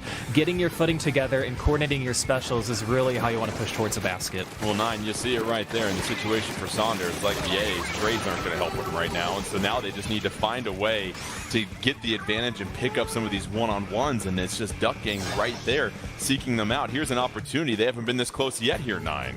No, and they would have loved to have another shot there on Red Shell, who managed to escape and will make them pay for it as well. Finally, Red Shell goes down, but look how long it took for them to take out that one player. Way too long. Everyone else is able to crash in, and I feel like I'm seeing the same thing on every single Sonder push. There's 1 or 2 players, they throw a couple specials at them, they can't close the deal, and they pay the ultimate price. Under 50 seconds left. Sonder hasn't even sniffed the basket at this point, and so they've got to continue to hustle. Duck Gang, they're looking for the KO. Inkjet comes out. Red Shell's doing a fine job of avoiding that. Retreats out of there as Toast applies a little bit of pressure. Toast trying to hide below. Gets a little bit of help from the Inkjet, but down they go. And now with 30 seconds left, it's a 4-2 advantage for Duck Gang. They want the win here, Falco. They want no doubts about it. Yeah, and it looks like they might be in a position to do so with just 2 more clams in order to get this win, and Drifty and Enry are there to seal the deal. So it looks like Duck Gang will be the team who is moving on to our next match. Duck Gang, they had a scare in the previous game from Sonder, but they were absolutely dominant. A shutout knockout in Game 4. They will now advance to take on Red Sun. So Duck Gang, who was swept in their opening round against Crush Soda, now has never looked to be in a better position all day than where they are now as they get set to head to losers finals. Let's go ahead and check out that bracket here in just a moment, because it is going to be a lot of fun to see what will happen between Red Sun, a team that really just emerged after losing their first game to Sonder. They won 3 straight. And then Duck Gang, who seems to have really found their rhythm and flow in, especially their connection. And so 9, early thoughts on this matchup here before we go to break. I mean, these are 2 teams that I would argue have outperformed expectations, at least what you might have thought of them coming into this event. And, you know, all 3 of these teams here on the bottom side of the bracket are those teams where they have the skill, they have a few wins, but they've never been able to piece it all together. And what a golden opportunity this is for the final 3 teams that you have to be teams that are of your level, that have achieved similar heights to you, and also use very similar comps. It's rare to get this type of opportunity, and it's going to be such a great final match for that final ticket. You said it well. Whoever makes it through, it'll be momentous for either Red Sun or Duck Gang. Don't miss it when we come back. Losers finals of the Splatoon 3 Championship 2023 qualifier when we return.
And welcome back to the Splatoon 3 Championship 2023 qualifier.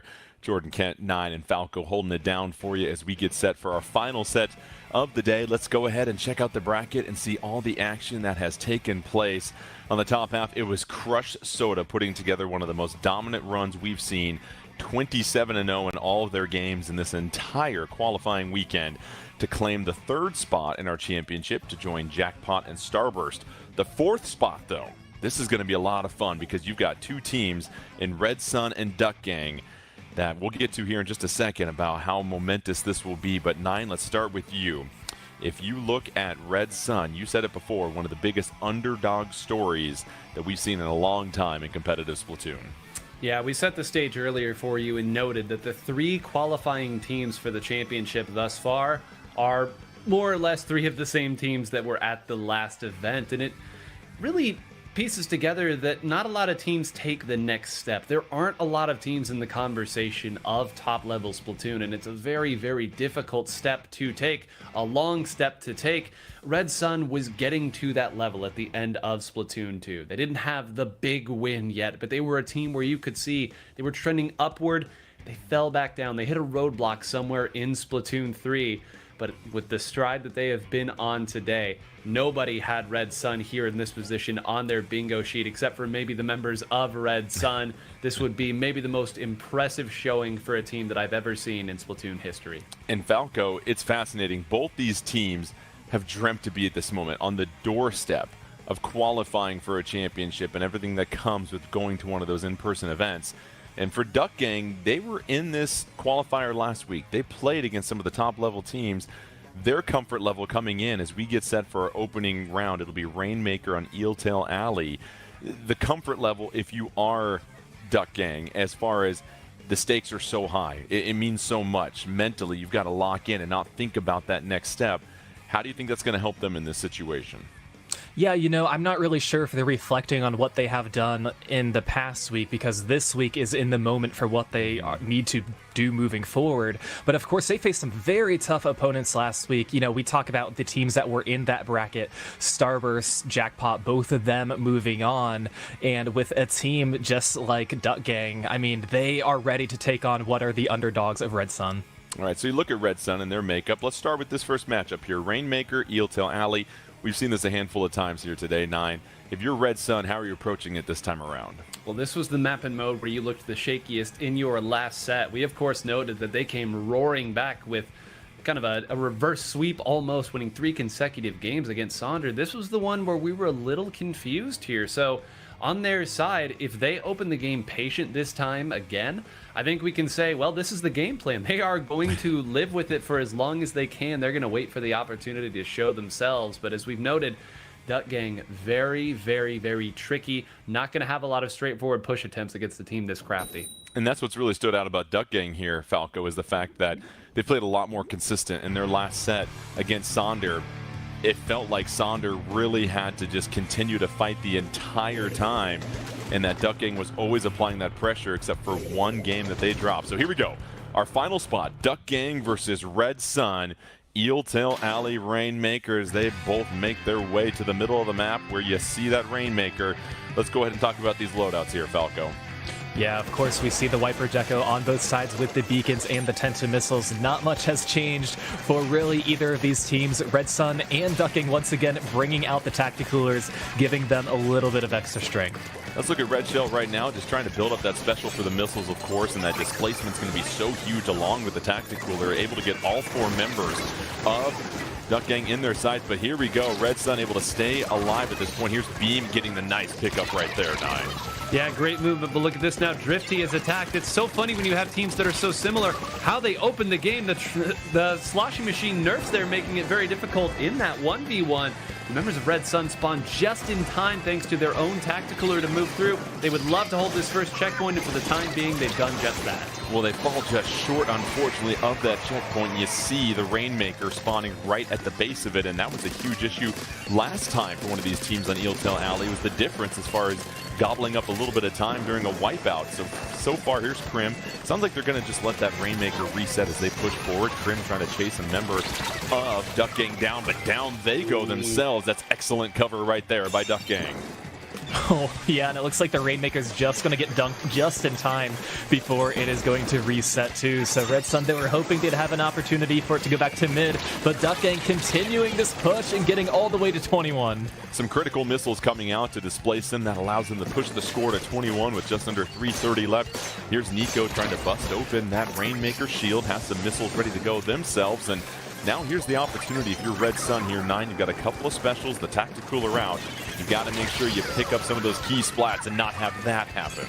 Yeah, this is the real risk when you're pushing back into a part of the map that the opponent has full control of. Because the one thing that's rough about Tacticooler is that you do sort of have to get splatted to get its full value, right? All the nice things about the quick respawn and saving your special only really work. And Henry, if that inkjet lasted a couple more seconds, that would be another squid down. But Henry says, I don't need my special.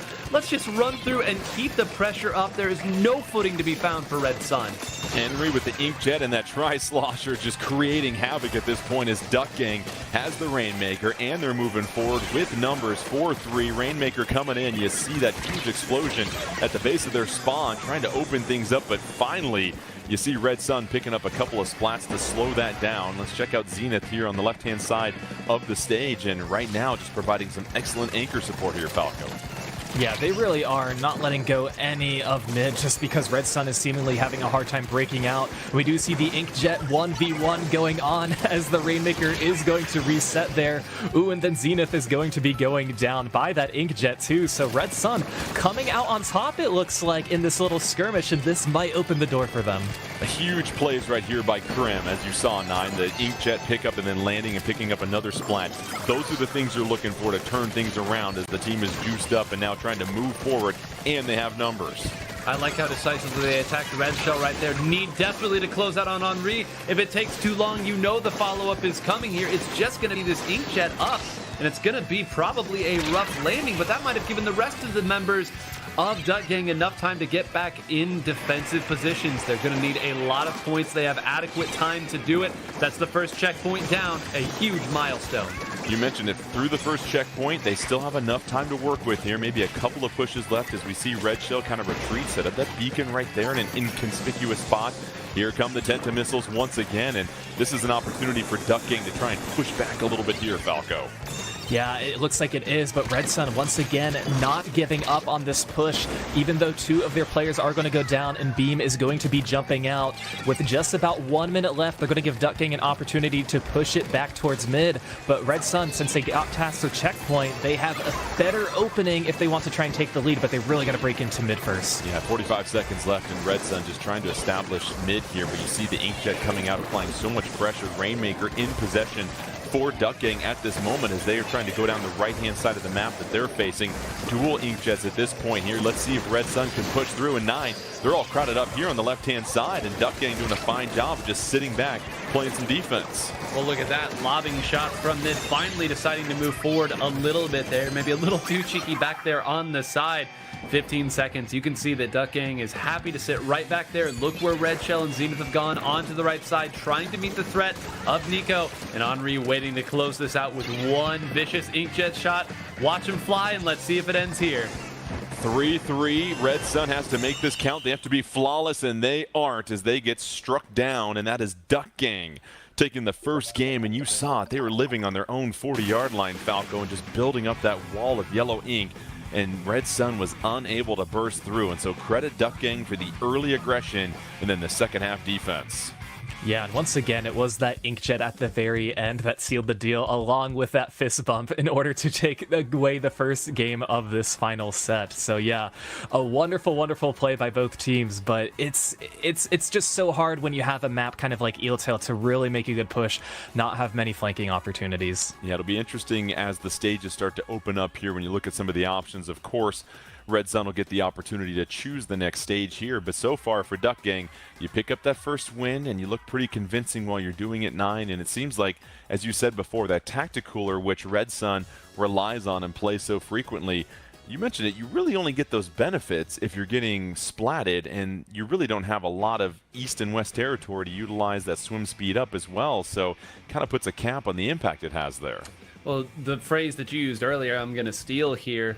Oakland A's can't make a trade here. You can't be having these trades in that spot when you're playing against another team that's running Tacticooler. Of course, in the heat of the moment, it can change up a little bit, but you know that you're going to be playing into a Tacticooler, so some of those benefits, maybe not as strong as they would be if the other team was composed differently. All right, Falco. Tower control, Hagglefish Market. Seen this one as well, too, and we've talked about that first checkpoint where the tent is. That's a critical point to try and clear here. Duck Gang had a lot of success here as well, too. We saw them really fortify what they were doing. Of course, for Red Sun, they were successful here as well, so it'll be fascinating to see their approach. Let's start with Red Sun. You've got tower control, the way they like to play things. How does it pair with this mode and stage? Yeah, well, you know, I'm trying to think, since they have been running very similar comps to their opponents, it's really a battle of how you can position, I'm going to say the Inkjets, really, because those are the primary use specials that are being pushed forward. But, you know, maybe a crab could come in handy or two on this map, just because we do know it as kind of a crab map as well. But I think since both of these teams are kind of married to their comps and not really changing up anything, it's once again going to be a head-to-head battle. In 9, we see the Inkjets play such a role for both teams, but really that frontliner. We've seen Nico really go off, and that's busted things open for Red Sun. And then, of course, for Duck Gang, what are you going to get from Henri or anybody else in those supportive roles?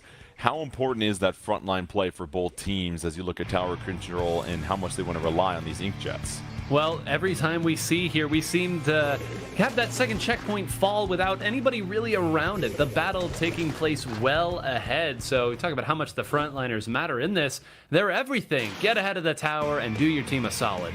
Duck Gang with the 1-0 lead. 2 more games and they will fill the 4th and final spot in the championship.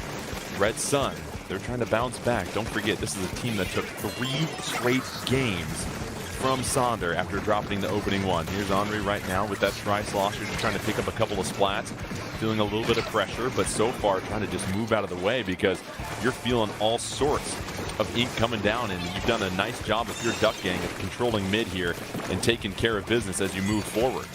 And Falco right now with Henri, you see this frontliner moving forward, the Inkjet support soon to come. It seems like they're well positioned at this moment. Yeah, they certainly are. Having Zenith on that tower just being contested by, it looks like, the Inkjet. And the support of the Booyah Bomb as well are going to take down 2 of the members. So unfortunately for Duck Gang, not going to quite get past this first checkpoint. Still applying some pressure, but Red Sun not letting go just yet. Yeah, that Booyah Bomb 9 hitting you like a Monday morning on the tower. I'll tell you that much. They couldn't really push through at this point. So double splat here, and now Red Sun in business with a 2-player advantage on the stage. And how do they coordinate this push as they try to get things set up with the crab, 9? Well, you're seeing a pretty early crab here to try to make some space here. They're going to nestle right on up to this. You know that people are under the tent. We've called it out here. I'm a little surprised that there wasn't more pre-firing in that direction. Again, you knew it was going to happen. Beam desperately needs to get over on this tower. Precious seconds going, and yeah, they will lose the tower. Again, they drop away to try to keep themselves up and relevant in an important portion of the map, but sometimes you've got to risk it for the biscuit to take the lead. It can change the trajectory of the entire game. Unfortunately, neither team able to get through that checkpoint, so now you're going to have a whole lot of waiting once again when you get to that first one. Tower in control of Red Sun, and this has been a real back-and-forth battle so far at Falco. As you look at, nearly 2 minutes have passed, and neither team has gotten past the first checkpoint. It's just a 1-point difference.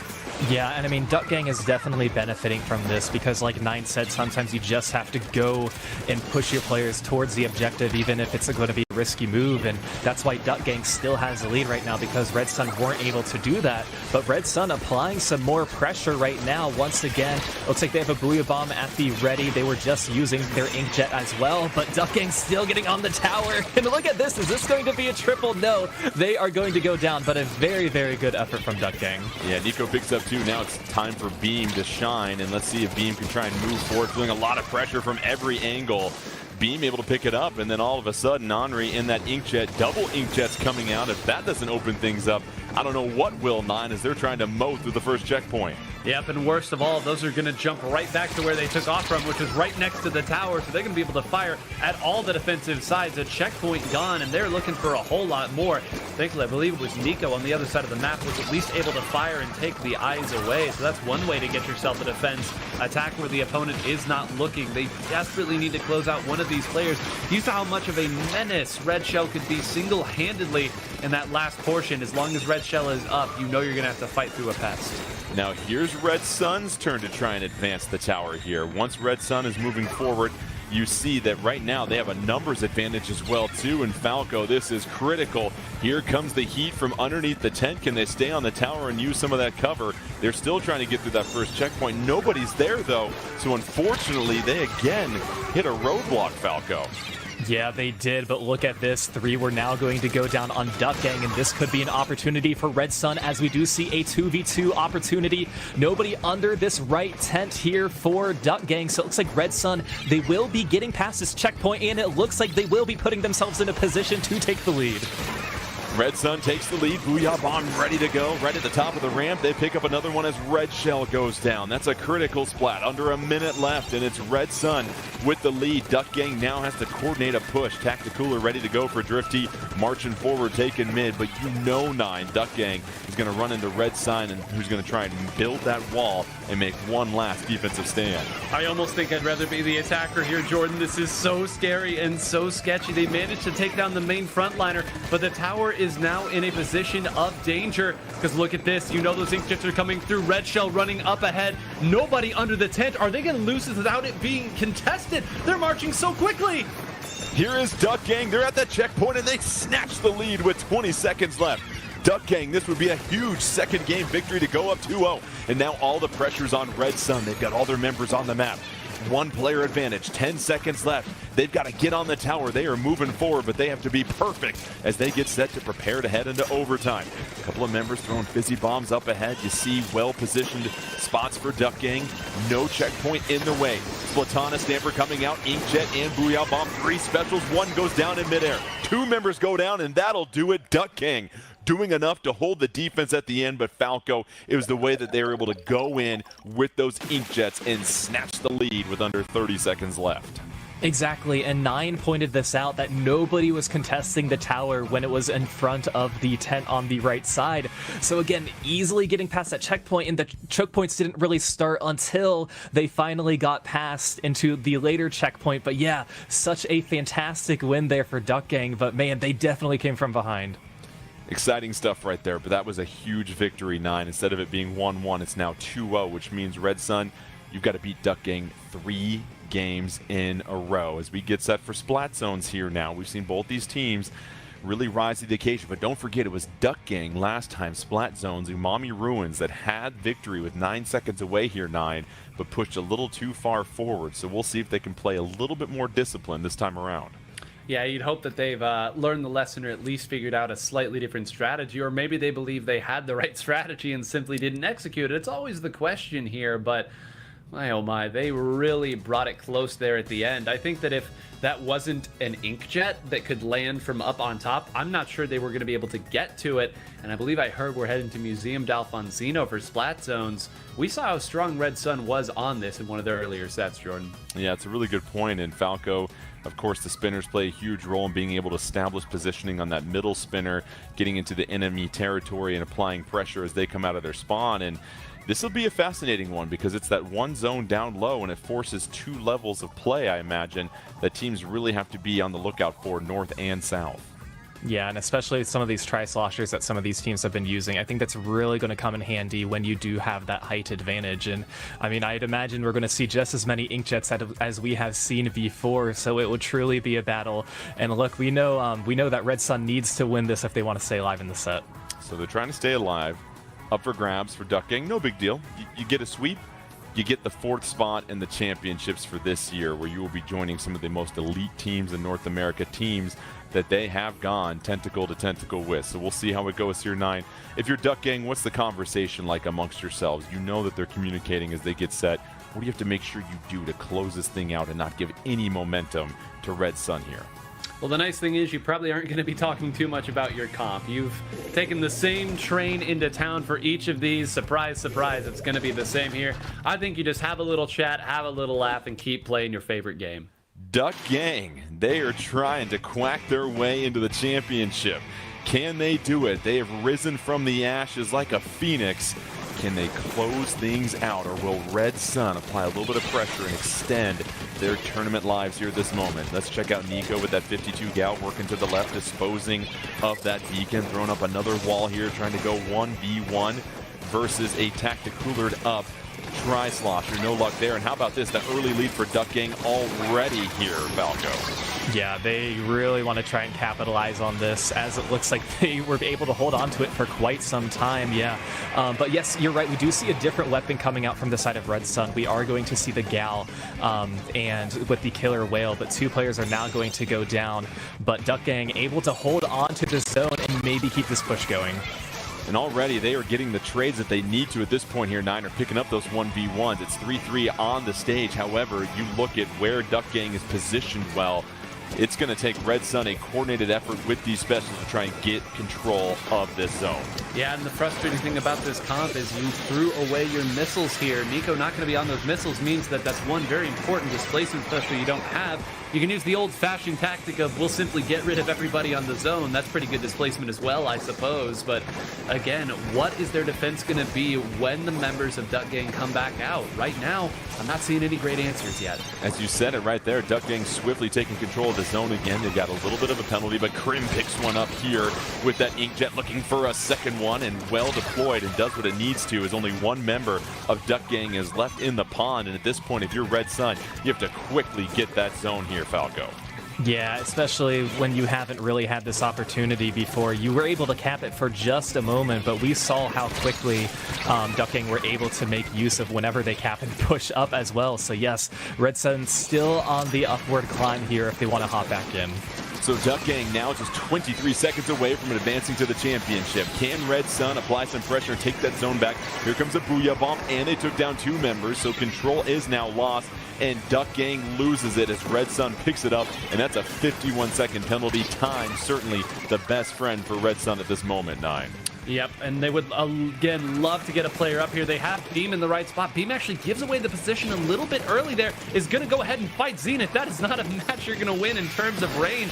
So pops back out. If Beam is able to get to this crab and get it up on the spinner, as it looks like they are trying to do, there's a real opportunity for some big points. Beam builds the crab, and now the crab falls off the spinner, though, has to retreat. Here come the missiles, though, and you've mentioned it, how important it was for the displacement. But now here's Red Sun knocking on the door. They are taking down members of Duck Gang left and right. This could be the comeback right here, Falco. Yeah, it certainly can. They just need to hold on to the zone. Anytime it gets countered, they need to put paint on it. And we are going to see some jets coming out on the side of Duck Gang. But it looks, look at this. The lead is going to switch in favor of Red Sun. And it looks like they might be on their way to moving on to our next game. Oh, Red Sun, you thought they had set, but no, they continue to shine in an absolute perfect turnaround. The way that they're able to coordinate things, get the positioning, and as you said, 9, it was all about being able to take the zone and then finally get enough members up to the second level near the spawn of Duck Gang. Yep, it's the formula that has worked. It's algorithmic. You have somebody go up and attack. Part of the reason why you switch to that 52 gal is it's another forward-playing member who can attack. Once you do that, you bring in the crab tank to fire at long range, and then you follow that up with an inkjet. Even the best players are going to fall prey to it as well. And I'll tell you, too, after a first game where the Rainmaker sort of rainmakered, we had a back-and-forth game of tower control with 1 point deciding it with just a few seconds left, and then an incredible Splat Zones game between these two as well. I can't wait to see what Clam Blitz is going to bring. Well, guess what, 9? It's Clam Blitz. And can you guess what stage it's going to be here, Falco? Can you guess? We'll give you one chance. I'm going to guess it's the one that we will be going to for the 3rd time today, which is going to be Brine Water. So that is right. We were filling out the punch card. As we look at Brine Water Springs Clam Blitz, we've seen it before. There's only one way to get in, but we saw how effective, and 9 pointed it out here for you, Falco. The Toxic Mist was used offensively last time because the team was able to really get to the basket and then sort of set up a blockade of that stinky mist to keep teams out. Yeah, and that's something I love to see, and just, again, shows the next level steps of what we need to do when we're making a push and making a lockout, and not just kind of defending by the basket, but what steps can we take beyond that. And I love, too, the coordination that we had seen about, you know, having which players are going to push up user specials and which players are going to gather clams. All of that is another thing that takes them to the next level. Yeah, use some mist, clear out some space, and continue to feed. That's my uncle's strategy at Thanksgiving. All right, here we go. Game 4 here. You've got Duck Gang and in Red Sun? Can Red Sun take out another game and force a Game 5? That would completely change the momentum. But 9, don't forget, Duck Gang was in this situation last series, and they closed things out in decisive fashion right here in Brightwater Springs.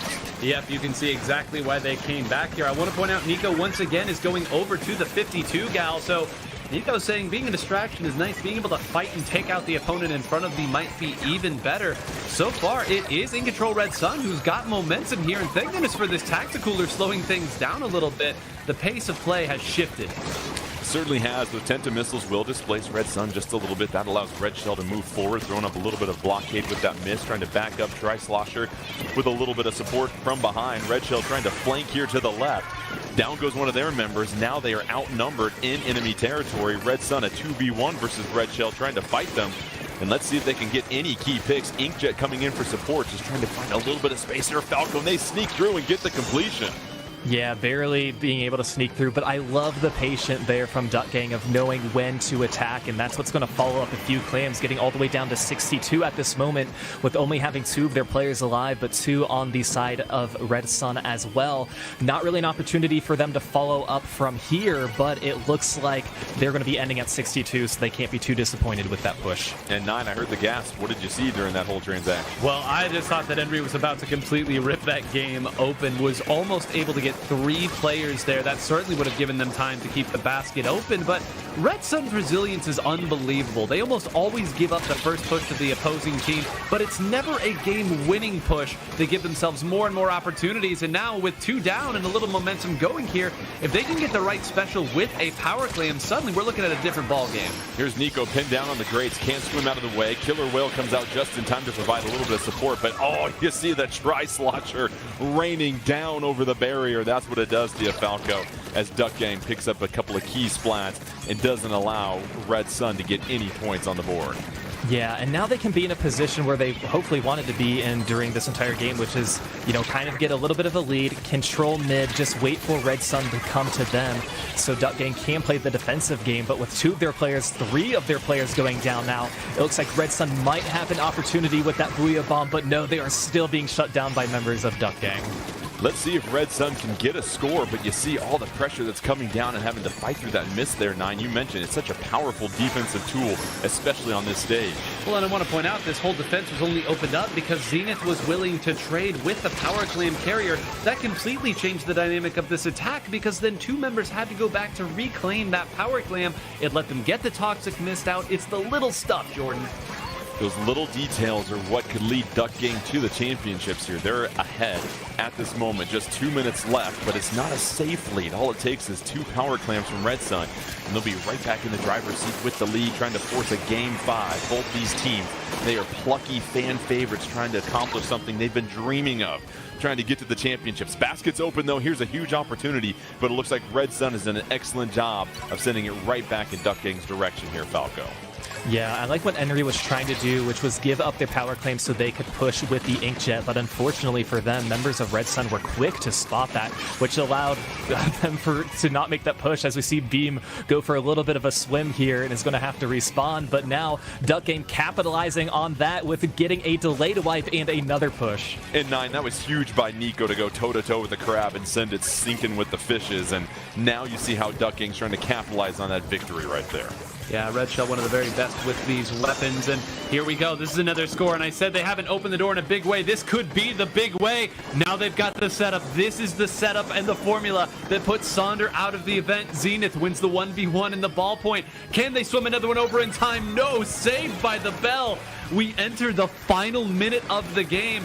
Red Sun still has a chance to fight, but it is going to be a mountain to get through. It certainly will. They will have to deploy everything and do it flawlessly at this point. We see Nico continuing to dance with that crab, and now the crab is forced to just play more of a defensive effort. That's not going to help you when you're trailing by 61 points.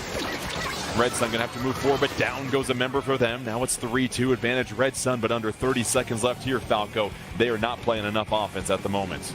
No, not at the moment, and this is where your idea is going to kind of change a little bit, because you know you only have one opportunity to score, and it better be one that you can get down past that 39 mark. But right now, Red Sun is not really an opportunity to do that, as Duck Gang is getting closer and closer to their basket, getting ready to score. Can they do it in these last 5 seconds? There's still a power claim ready, and they're going to score. Need one follow-up to seal the deal, and it looks like that is going to happen. They'll wipe out for Duck Gang, and they will be flying to the championships. They get the 3-1 victory in this series over Red Sun, and how about that? A fan favorite that stole our hearts as we sat at the bench and watched them do what they could in the pond last week. But now they have grown up, and they are headed to the championship to wrestle with the big boys as Duck Gang, able to show a lot of teams here in North America 9. If you're just resilient and stick with it, you can find an opportunity like they had today and make a lot of those dreams come true and find your way to the championship. Well done by them. Absolutely. This was a day where the community was going to win regardless. One of these teams was going to take a step that they had never gotten to take, and I'm very, very excited for the members of Duck Gang. This is a great opportunity for them, one that they've played for and grinded for a really long time, and I mean, for them to close that game out in the fashion they did, to take the early initiative in that final game, to have the right players trade at the right time and continue to attack over and over, and then win at the end, not even because of a defense, but because you opened the opposing basket and scored in overtime. Lovely. Beautiful thing, isn't it? Let's go ahead and check out the final bracket for the day as we close out our second qualifying event. And now we have our 4 teams. It is Crush Soda and Duck Gang making their way through today. They will join Jackpot and Starburst in the 2023 championships. Huge shout out though to Red Sun and Sonder. Great to see a lot of these teams continue to find themselves in these championship qualifiers. It's great to see all these names, and you know, of Splatoon 3 and some of these few to see with how well these Yeah, Jordan, this was an incredible show here. I'm glad that you brought it out. Falco, I mean, we don't get to watch Splatoon at this level too often. And again, between these two tier of teams being able to do it as well, I mean, what are your thoughts on the action that we saw today? You know, it is really incredible, and I think we kind of like see many different storylines that all kind of have a very similar background. I mean, you know, we have Crush Soda might be the exception of running this entire tournament undefeated, but you know, we talked about the Red Sun, the Duck Gang, you know, head-to-head battle with kind of having an underdog story and then a redemption arc as well. So again, kind of as Jordan said, all of these teams really have to be proud of themselves. All right. I was getting a little too excited there. Just the fact that Duck Gang made it. You know, I have such an affinity for ducks. I was breaking up right there because I couldn't believe the excitement. But it's awesome to see them there. Of course, big shout out to all of our teams that were here. And huge thanks to our production team here. 9 Falco, always a pleasure working with you guys. And for all of you tuning in, we appreciate it as always. Don't forget to keep it tuned in to Nintendo Versus for more fun, competitive Nintendo action. From all of us here, thanks again for joining us. Our 4 teams are set for the championship. We can't wait to see them duke it out later this year. Have a wonderful weekend.